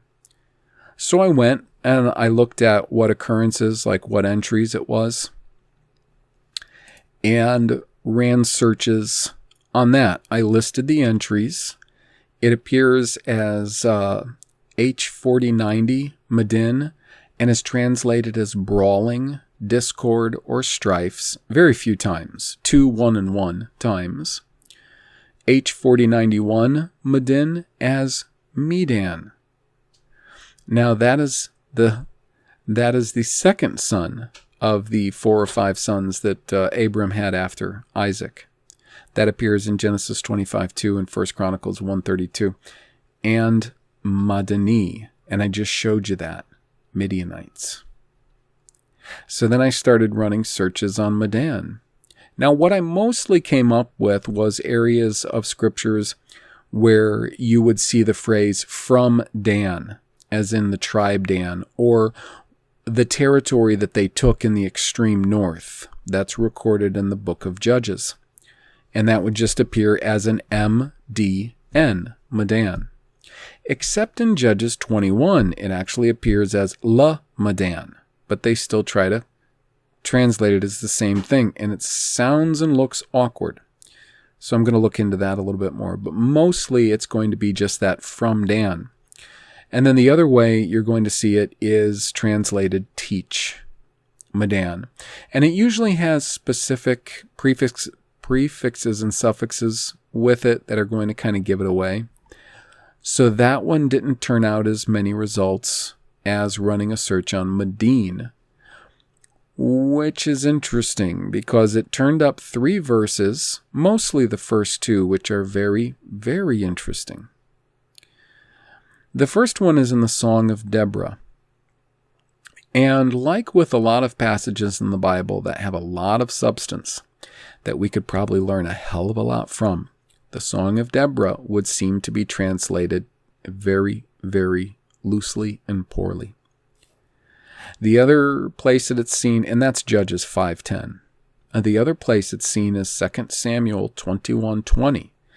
And it's listed as H4055. And it's translated as great stature. But the text literally says that there was a man, when there was a battle with the Philistines in Gath, there was a man that they say was Ish Midian. That literally is a man of Midian, a Midian man. Now, the funny thing is in a couple of verses later, it says he was one of the sons of the giant, the rest of them being Philistines, Gati Philistines. So, again, we're back to this whole weird thing about, is it an Ishmaelite, a Galoti, or a Midianite? Is it a Moabite or a Midianite? Like we saw in Numbers 21 or 25 through 31. You see? And the more I started looking at it and thinking about it, the more the idea that it's successfully translated as often or even more often as provinces and provincials than Midianite, like as in a specific geographic people, that really caught my attention. Now, maybe I should talk for a few minutes about what the implications then of that are. And bada bing, bada boom, it's the next day, but I remembered what I was talking about. Midian. So the implications of what if Midian isn't what we've been led to believe, that it's a defined geographical place, because there are some passages, at least one that I can think of, where it says Eretz Midian, or Eretz Midian, translated land of Midian. And we see all these passages with Medini. You put that Y at the end, and it's essentially a man of. Typically. Could it be more of a generalization like people of? Yeah, I guess so, and I'm not trying to minimize, women here, but in general, when the Bible speaks of numbers, for instance, like when the Israelites are numbered in the wilderness, and even after that, for the whole history of our nation, it's numbered by men. How many men? And it's able-bodied men, 20 and over. Typically able-bodied men who can go to war. That's how the numbers go. And you have to extrapolate from there based on numbers as we are aware that they typically exist today. So, anyways, sometimes we see Medini, sometimes we see Medinite, a woman of. That's when it's going to be a woman of. The YT instead of just the Y at the end. So there's a distinction. And that's important. It's important concerning the paper I'm writing. The critical commentary on Comparay's thesis about Ruth. So I was going to talk about why that's important. And the thing is, since the first day I started doing this recording, which was 2 days ago till today, I've begun writing a paper on this subject because as much as I would have liked to explain the problems with Midian or perceiving Midian as maybe a people or geographical expression, I couldn't do it in a short amount of time. It needed a paper that literally I could refer to. In the paper I'm writing, which is a critical commentary on Comparay's thesis on Ruth, you do see in one passage Eretz Medin. At least one passage. You see other passages that would make it seem like because of the way things are translated. And Midian is given a capital letter. It's all it takes sometimes. Give something a capital letter. And because of the fact that people were often named after common things, common occurrences, like we could see with the naming of Leah and Rachel's children and the children of their two concubines, all the translators often have to do is throw a capital on something or take a capital away from something. And now you're completely turned around if you don't understand that, especially in OBRY, Far more than Greek. Greek has capitals. In OBRY, context is king. It really is. In the sense of forming words from ideographic glyphs. In the sense of words that can mean something far different in a different context. Context is king. You know, I thought about this in the sense of, think about an object. Any old object. I guess it doesn't really matter what. A knife. Take a knife. Take the same knife. Take a well-made butchering knife. Now, not the kind of knife we think of when we think of butcher's knife that they sell us as a butcher's knife, but a knife that typically has a sort of a thin, slightly curved blade, razor sharp, and used for trimming meats. It's not too wide. A knife with a very wide blade's not really good for doing a lot of fine trimming of meats. So it's going to have a thinner blade, very sharp, curved. Just take that knife. Now, if say you were to see that knife in the context of a group of people who were in fact professional chefs, wait staff, they were traveling, and they got stopped and they found these knives on them.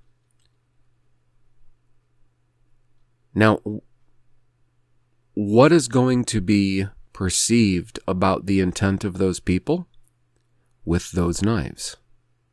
It's going to be entirely different if it's a group of thugs that are found with the exact same knives. They could be dressed in the exact same way as those professional servers and wait staff and so on. They could be on their way to the same location. But because the context is far different, who they're found among, it changes. It changes the meaning of that object, that knife. That's the way OBRY words can be so different from one context to another. Context is king. And when translators take it upon themselves to add or take away a capital letter, which to us, capital letters are very important, they're very meaningful. They can create or destroy real and important concepts to be found in the Bible.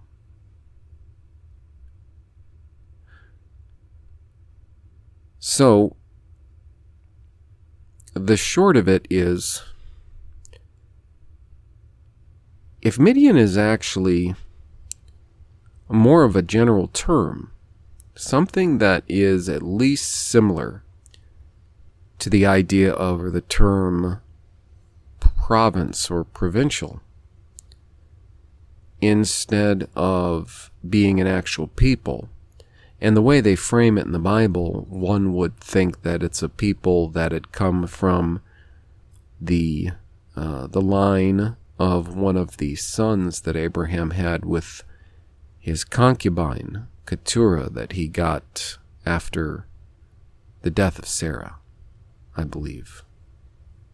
It's hard to say because it doesn't really specifically say that he got her after Sarah's death, if memory serves. Well, if Midian is simply referring to provincials, then the whole matter of Moab and not being able to take a Moabite wife and the children thereof not being considered Israelite is quite different if we consider the fact that in Numbers, specifically 25 through 31, when we see Midian, it's actually speaking of Moabites. And I guess you're going to have to wait until I'm completed with the papers to understand the wide implications of that. So now it's day 3. I gotta admit, the segment for day 2 is pretty short. But that's what happens in a house where you got a 5-year-old running around. Things happen. And I think they're about to happen again. But here's what I was going to round things out with. This whole thing out with. Yesterday, I had it in my mind I was going to sort of cap this whole thing off with taking a look at the lack of substance in men that are supposed to be the spiritual leaders of our time. Now, that subject right there, it certainly is a subject that one could spend a great deal of time on. There's no doubt about that. And I was going to specifically look at one, because in the last couple of weeks I had been spending some time listening to his material, because he's one of the more leading Unitarians out there. And I was going to spend a little bit of time on some statements he made that I just thought were, for one thing, obnoxious, and untrue, and unbiblical, and just ridiculous. But something came up in the meantime, and I thought I could at least sort of relay that to you and see if I can make a point in that I think we all need to understand and recognize as an entirely biblical point. Okay, so I don't talk too much about my home life or my wife.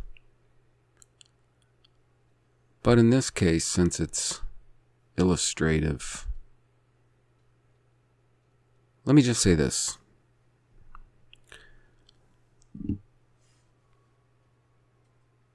There are very, very few times in years now, for years, so few I could count them, if not on one hand, certainly on two, that she's been behind me on much. Now, if I have to set a rule that we're going to do biblically, she will go along, but even that has been something that has had to be conditioned over a long time. Concerning most other things, there is not one time I can recall where she really got behind me publicly. And privately, it's typically worse.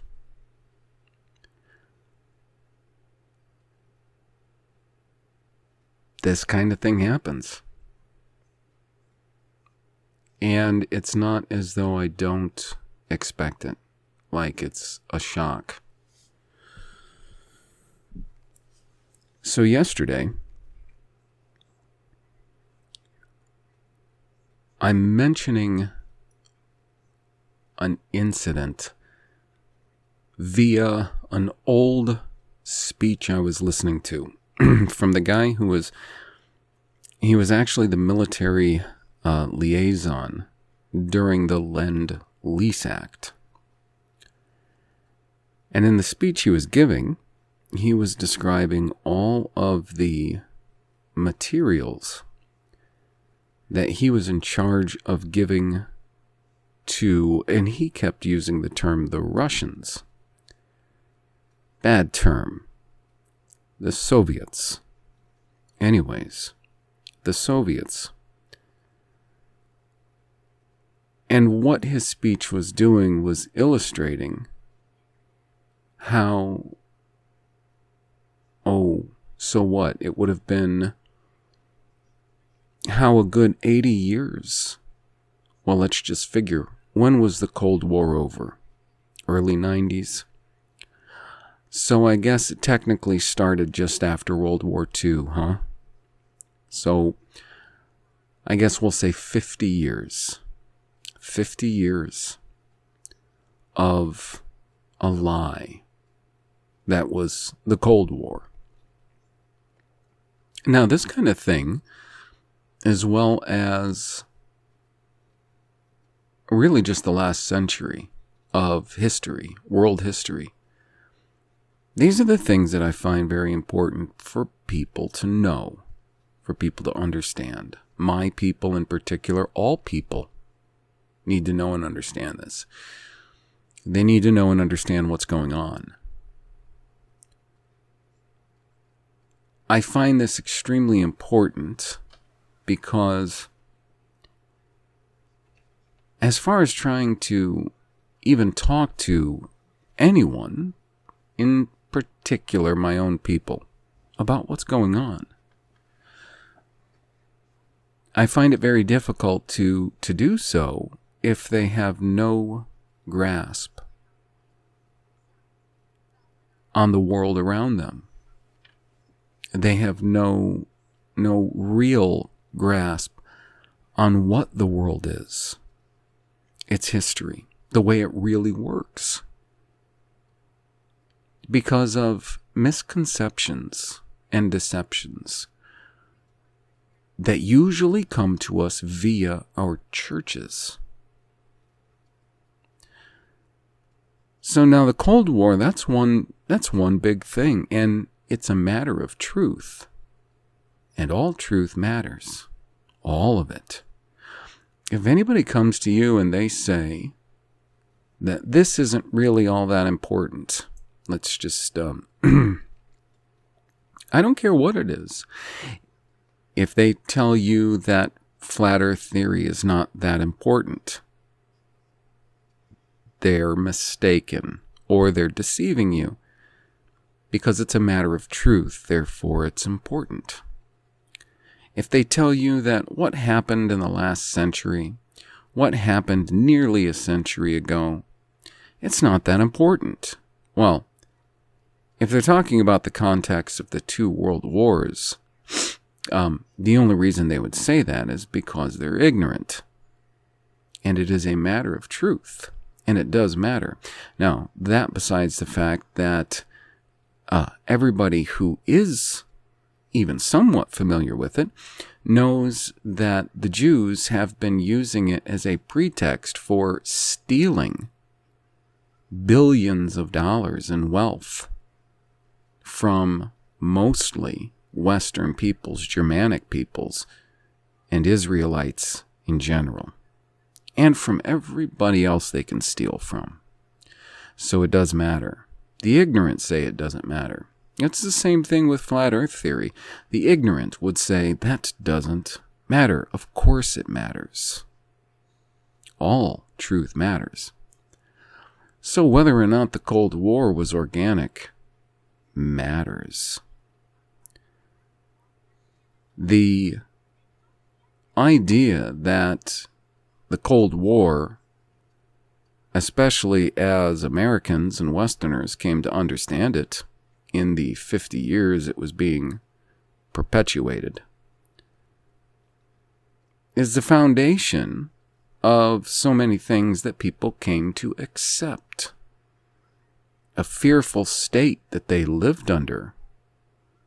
Now, a lot of people listening to this wouldn't remember this sort of fear and uneasiness that the Cold War engendered. And, of course, all of these boomers, many boomers, a great deal of the boomers who are a real part of the problem with the state of our world today, these were the people who not only lived during that time, so they would remember,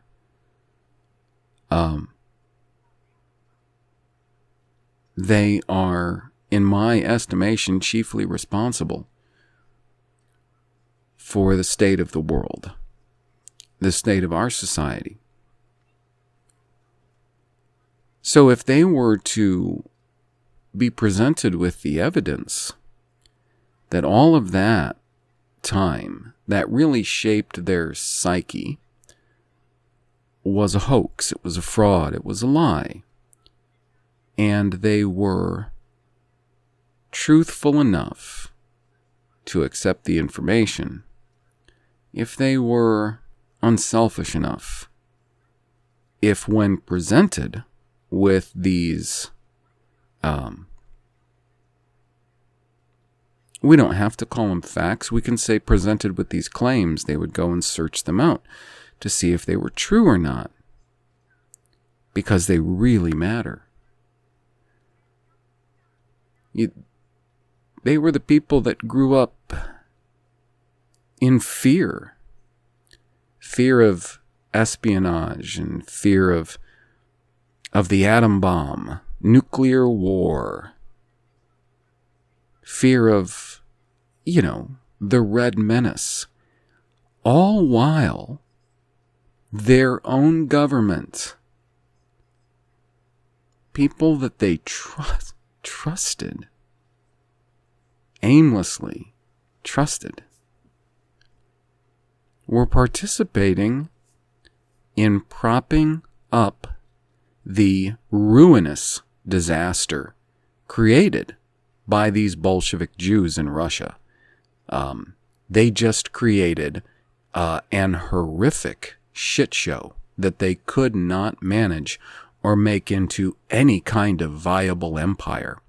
So absolutely everything was stolen from us by our own trusted authorities and given to them so that they could keep up the illusion of an empire and so that they could keep up the illusion of a Cold War, which kept everyone fearful, kept everyone in line, and kept the gears of communism, Judaism, bloodlust towards the true Israelites and the gaining of the whole world via coercion and murder and lies rolling.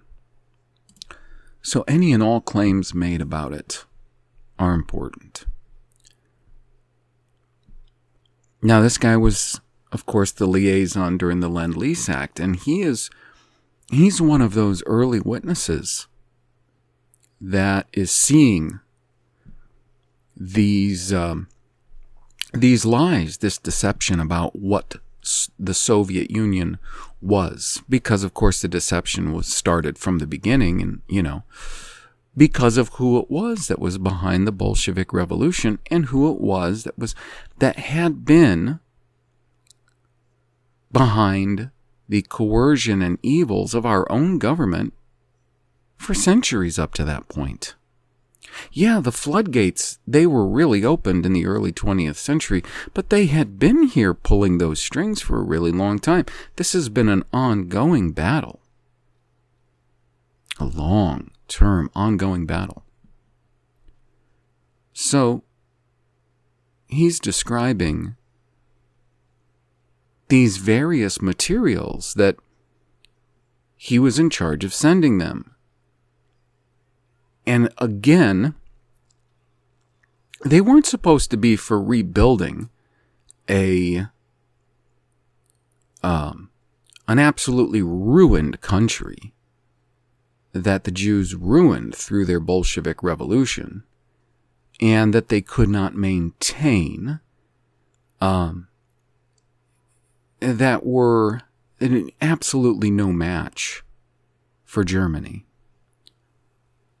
It was under the auspices of the war effort, strengthening them in the war effort, our allies, Russia. The Soviets, not Russia. To this day, it makes me sick to call it Russia. It's not Russia. It's still under Bolshevik control. Don't fall for this Putin bull crap.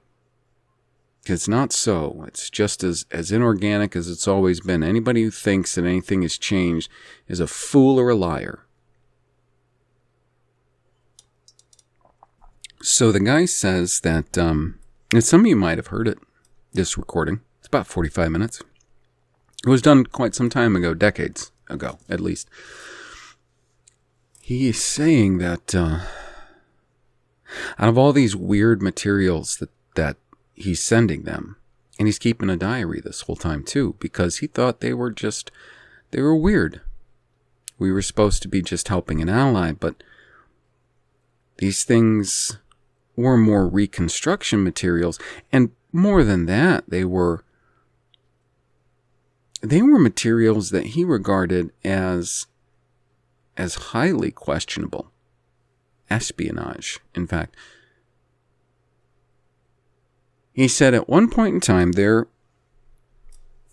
was a shipment of packages that he was told all these packages are materials that are needed by the Soviets, and it's going to fall under the auspices of Lend-Lease, and therefore it was his job to see to it that those were shipped to them. And he said the problem was all these packages, and there were many. There were a great many packages. He didn't know what was in them. And therefore he wouldn't let them ship. And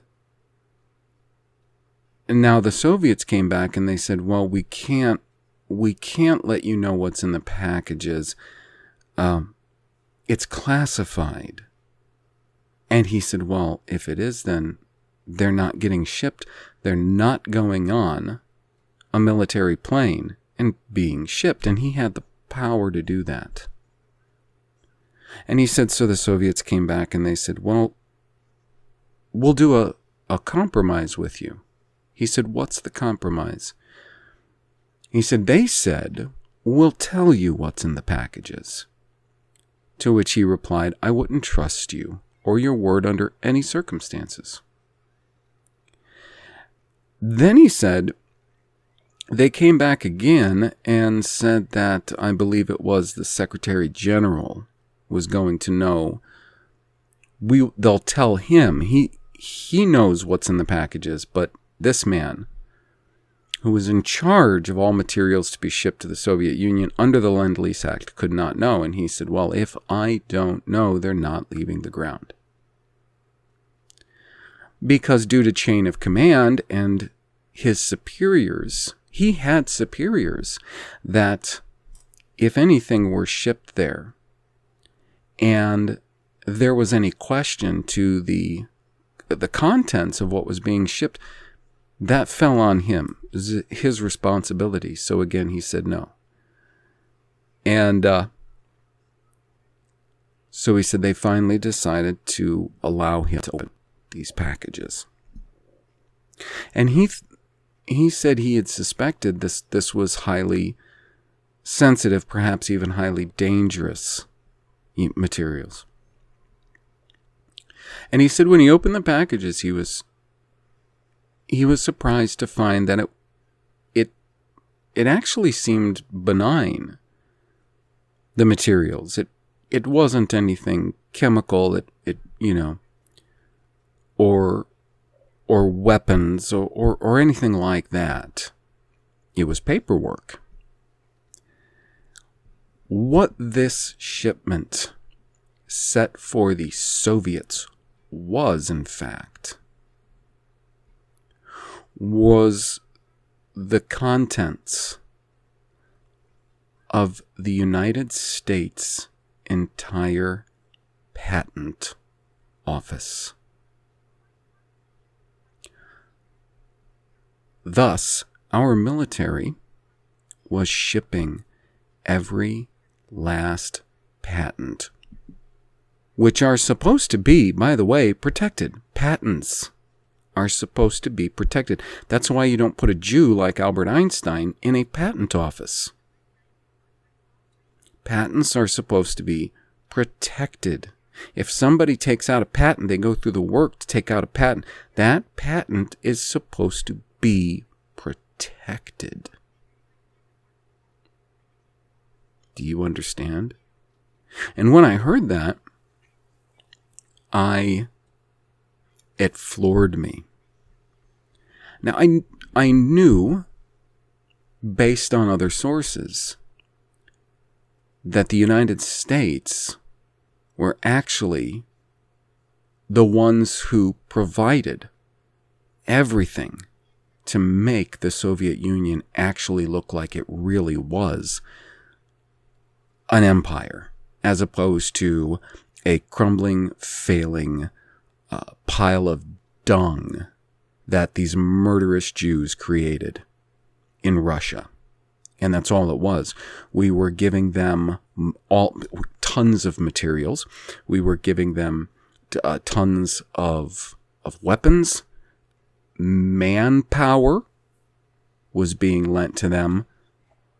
They stole, do you understand? They stole all of the good minds of Germany and Western Europe that they could to work for them.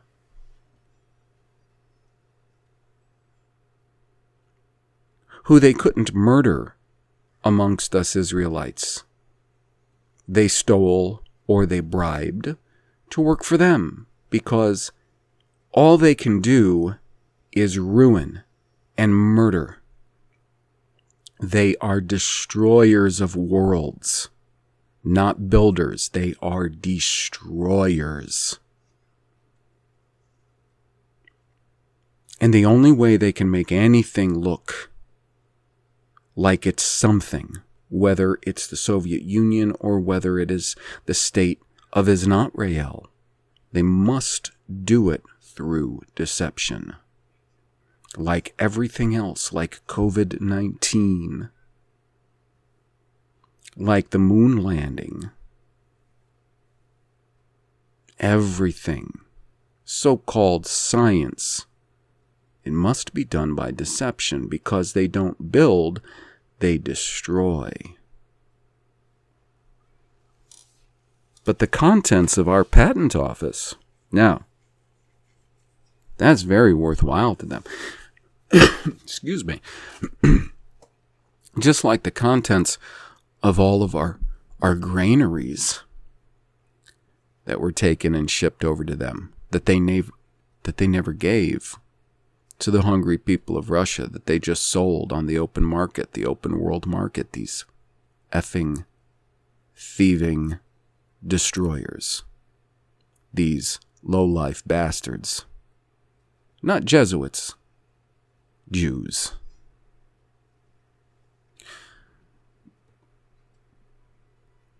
The entire contents of the U.S. Patent Office at that time, and getting it through those channels, would have represented a value in wealth. And not only that, but it would have also represented such a great foundation of their deception for many, many long years. How do you think they built up Red China in the East?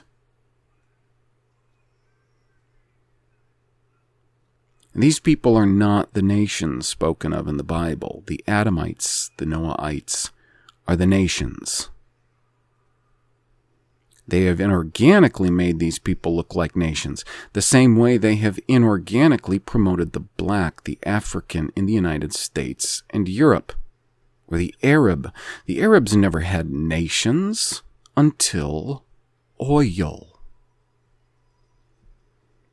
And they are not the builders of what now consists of their nations. These people rely on deception. And all those who worship the beast accept their deceptions. They want this world as it exists to be reality. Those are people who have no truth in them. So when I heard him say this, I was floored. I was so angry.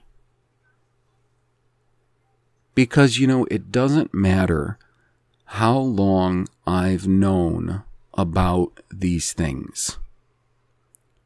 All of these lies, all of these deceptions that contribute to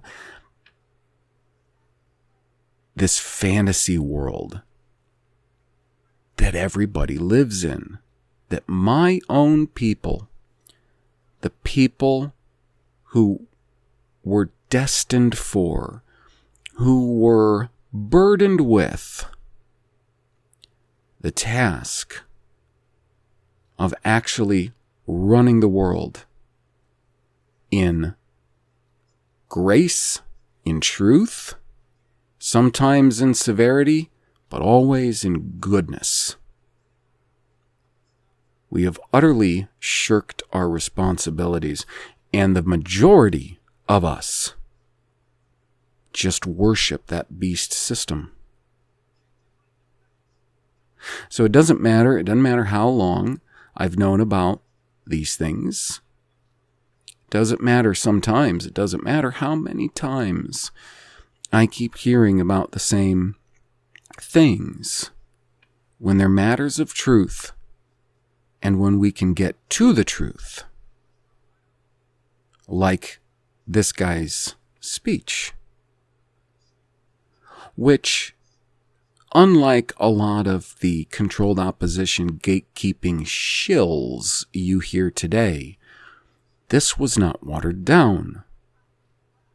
This was him communicating the things that happened to him that he observed while being the liaison for the army during the Lend-Lease Act in the 1940s. I got so hot-tempered.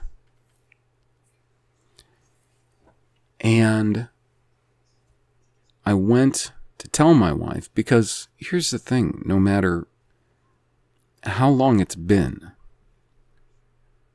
that she's been exhibiting these behaviors for years, you have to understand, when you have no one else to just talk to about these things, sometimes you just have to tell someone, the nearest person to you, whether they want to hear it or not. And this is how it works when you're in a family and you live in the same home. So I tell her about this, and how the Soviets, the Jews, and these are sore spots for her. She still does not want to accept the reality of races and peoples. How they stole everything from us, the Israelites in the West. And she starts questioning me on source. Well, who is this guy? Can he be trusted or vouched for? I said, this guy was the liaison for the U.S. Army during the Lend-Lease Act. He's not a lunatic that they let out of the asylum making a speech on all the things that he did during the Lend-Lease Act. Now, in fact, while I'm here, because sometimes my memory doesn't serve me as well as I wish it did, I'm going to actually bring it up real quick. This is Major George Jordan. The video was published on Media Giant. He kept his diary from 1942 when he became suspicious of U.S.-sanctioned air shipments to the USSR. He came out with these details many years later. He was retired early from the Army because they wanted him out of the way, because he didn't like what he was seeing. And if I'm not wrong, he actually wrote a book on this. Now, it's not just listening to a recording from a guy talking about this that convinces me that this is true. I've heard this from various sources. This is not one guy attesting to this. Men on both sides have attested to this. But yet, when I say it, I'm constantly being questioned.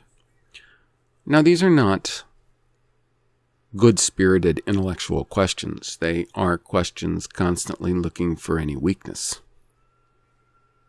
Because that's what it's like living with someone who does not want to believe what you have to say. And they certainly are not going to go out there and try to convince anybody else of anything that you have fully made a strong case for. Now, of course, the attitude that I was given led to an argument. This happens. And I'm accused of all kinds of things that I'm typically accused of. Called names. This is not an odd thing. This is not an infrequent occurrence. Told that this is the reason why I can't have long-term, meaningful relationships. Now, what kind of a psychobabble Freudian term is that? I said, long-term, meaningful relationships? What are you even talking about? I said, I can't have relationships with people. You're right. I can't have relationships with people who don't care about the truth. So you try to compare yourself to me because you seem to think that you're so good at having all of these, but you don't consider the fact that I simply can't have relationships with people, long-term meaningful relationships with people who don't care about the truth. I said, so all of those so-called long-term meaningful relationships of yours that you're throwing at me, they're not meaningful. Now, being a word twister, she then comes back with this idea of what lives matter and what lives don't. Are you saying they don't matter as much? And I said, what exactly are you getting at? Are you getting at all lives matter? Are you talking about like all lives in the sense of man, the lives of beasts, all lives? What do you mean exactly? Are you saying that your life is more important than theirs? And I stopped for a second because I was going to react because by now it's a full-blown argument. So I stopped and I thought before I responded. Because my responses up to that point, I could feel the programming was kicking in. The programming I'd been raised with. It had been kicking in, and I was being defensive because the programming was keeping me from actually just telling the truth and putting it out there. The unvarnished, oftentimes difficult and harsh truth.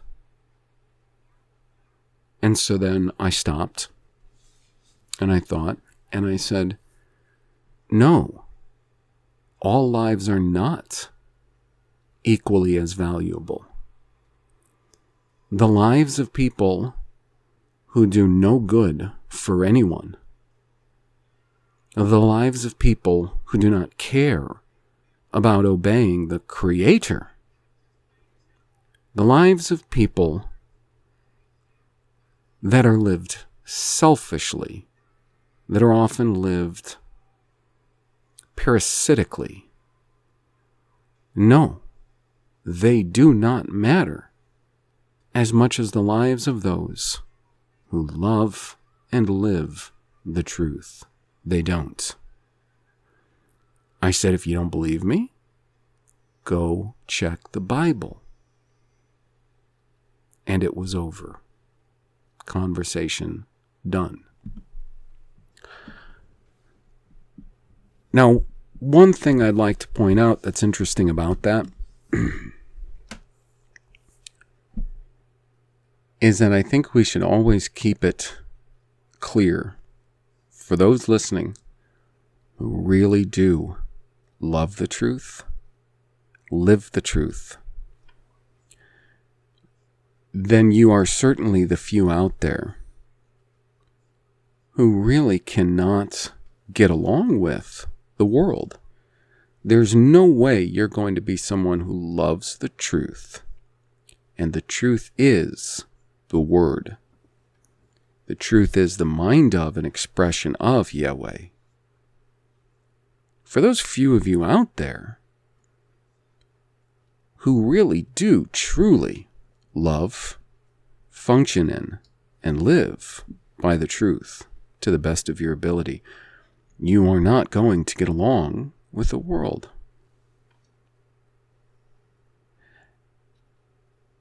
And I would just say that in general, whether it's an argument or whether it's simply a discussion that involves some degree of debate, whether large or small, you always have to be wise what you say and who you say it to a degree, without sacrificing what's true. See, there's many people that I have to dialogue with on a regular basis that I simply don't tell all of the truth to. Because for one thing, I know they don't want to hear it. And I feel no obligation to tell the truth to everyone. There is no biblical obligation for me to tell the truth to everyone.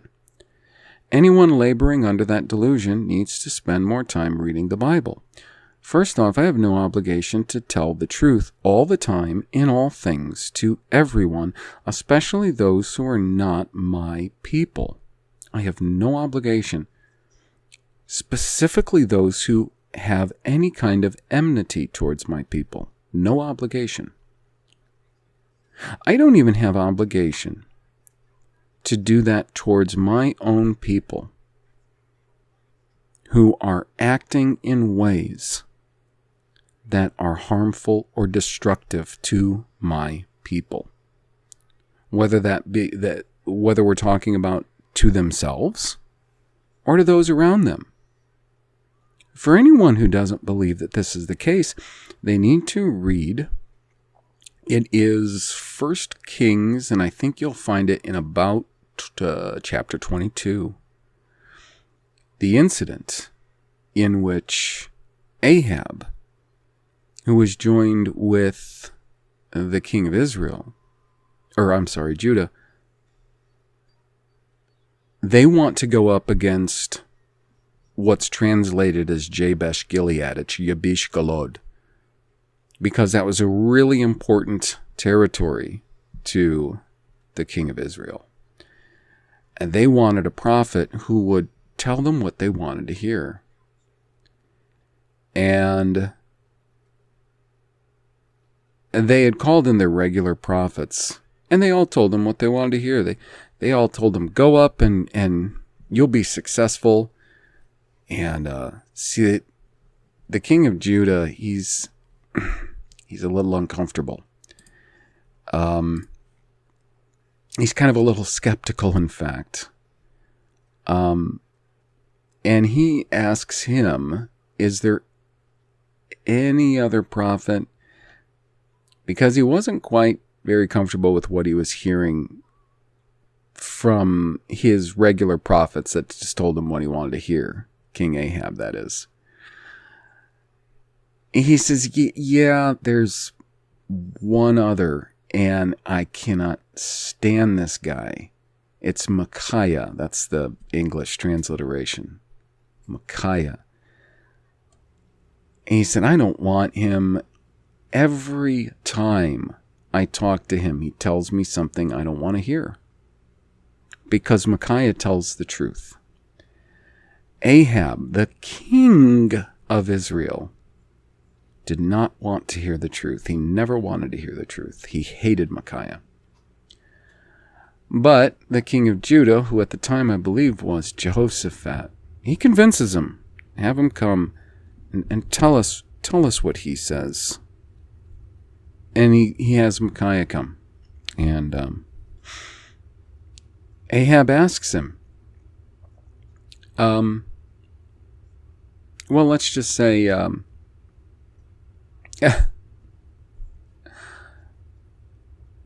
finding it real quick because it's actually, in one way it's funny and in one way it's really serious. So, starting in 1 Kings 22:8, and the king of Israel said unto Jehoshaphat, there is yet one man, Micaiah, the son of Imlah, by whom we may inquire of YEUE, but I hate him, for he doth not prophesy good concerning me, but evil. And Jehoshaphat said, let not the king say so. Then the king of Israel called an officer and said, hasten Micaiah, the son of Imlah. And the king of Israel and Jehoshaphat, the king of Judah, sat each on his throne, having put on their robes, in a void place in the entrance of the gate of Shomron, or Samaria, and all the prophets prophesied before them.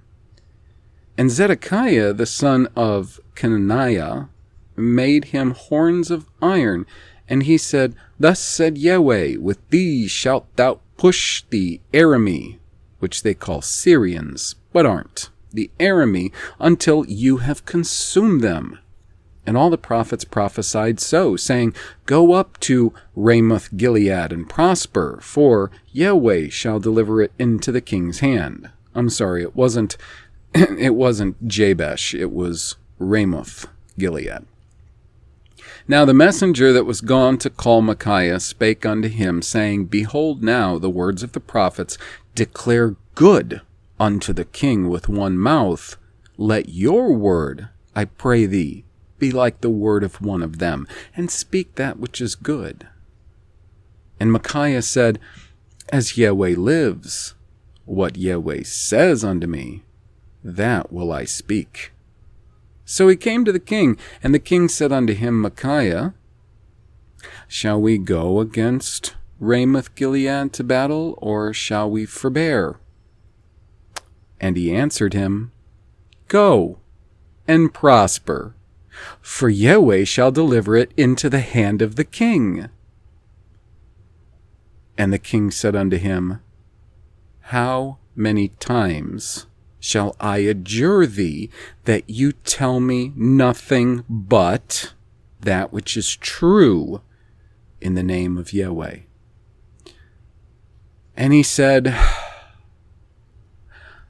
I saw all Israel scattered upon the hills as sheep that have not a shepherd. And YEUE said, These have no master. Let them return every man to his house in peace. And the king of Israel said unto Jehoshaphat, Did I not tell you that he'd prophesy no good concerning me but evil? And he said, Hear thou therefore the word of YEUE. I saw YEUE sitting on his throne, and all the host of heaven standing by him on his right hand and on his left. And YEUE said, Who shall persuade Ahab that he may go up and fall at Ramoth Gilead? And one said, Like in this manner, and another said, Like in that manner. And then there came forth a spirit and stood before YEUE and said, I will persuade him. And YEUE said unto him, Wherewith? And he said, I will go forth, and I will be a lying spirit in the mouth of all of his prophets. And he said, You shall persuade him, and prevail also. Go forth, and do so. Now therefore, behold, YEUE has put a lying spirit in the mouth of all these prophets, and YEUE has spoken evil concerning you. But Zedekiah, the son of Kenana, went near and smote Micaiah on the cheek, and said, Which way went the spirit of YEUE from me to speak unto you? And Micaiah said, Behold, thou shalt see in the day, when you go into an inner chamber to hide yourself. And the king of Israel said, Take Micaiah and carry him back to Ammon the governor of the city, and to Joash the king's son. And say, Thus says the king, Put this fellow in prison, and feed him with bread of affliction and water of affliction, until I come in peace. And Micaiah said, If you return at all in peace, YEUE has not spoken by me. And he said, Hearken, O people, every one of you. So the king of Israel and Jehoshaphat the king of Judah went up to Ramoth Gilead.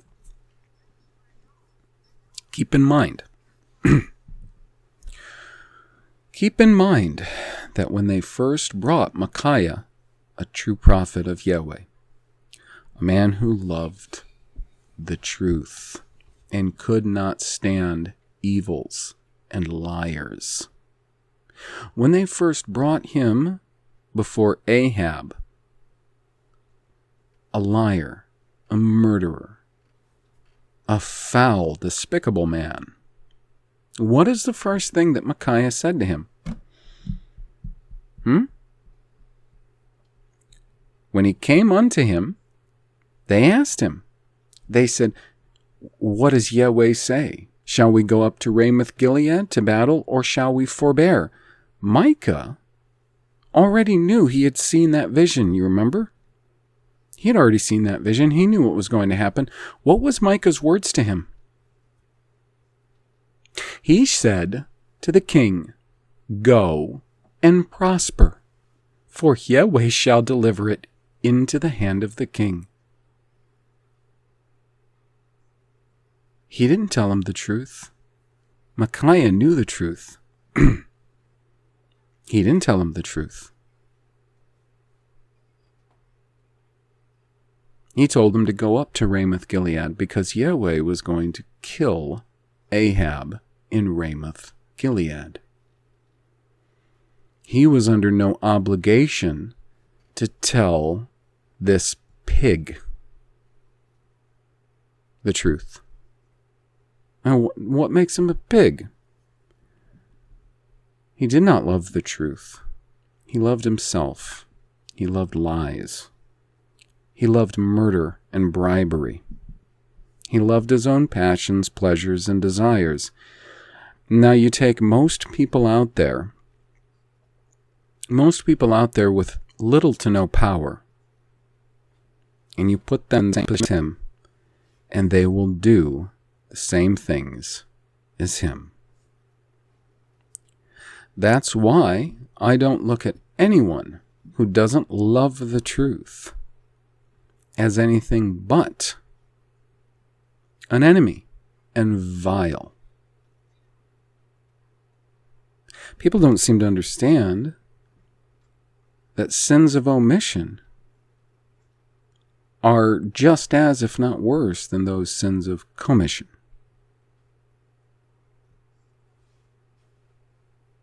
And this whole idea that we've been raised with about this egalitarian kind of idea, God loves everyone, right? John 3:16, for he so loved the world. Yet he says through the prophet that he loved Jacob and he hated Esau. Even before they were in the womb, he hated him. He doesn't assign the same value to all lives. Not even close. Nor does he love every life in the same way. Not even close. I would say everyone listening to this would do themselves a great favor by understanding that, embracing that truth, and fearing the God and Creator that can stop your heart at a whim. The God and Creator who can slaughter entire armies at his command. It doesn't matter what the odds are. It doesn't matter. The God and Creator that can preserve any life, that can end every life. My advice would be to respect and fear him, and spend all of the time and energy you can learning about him, what he thinks, how he values life, and which ones he values. Find out how important all truth is to him.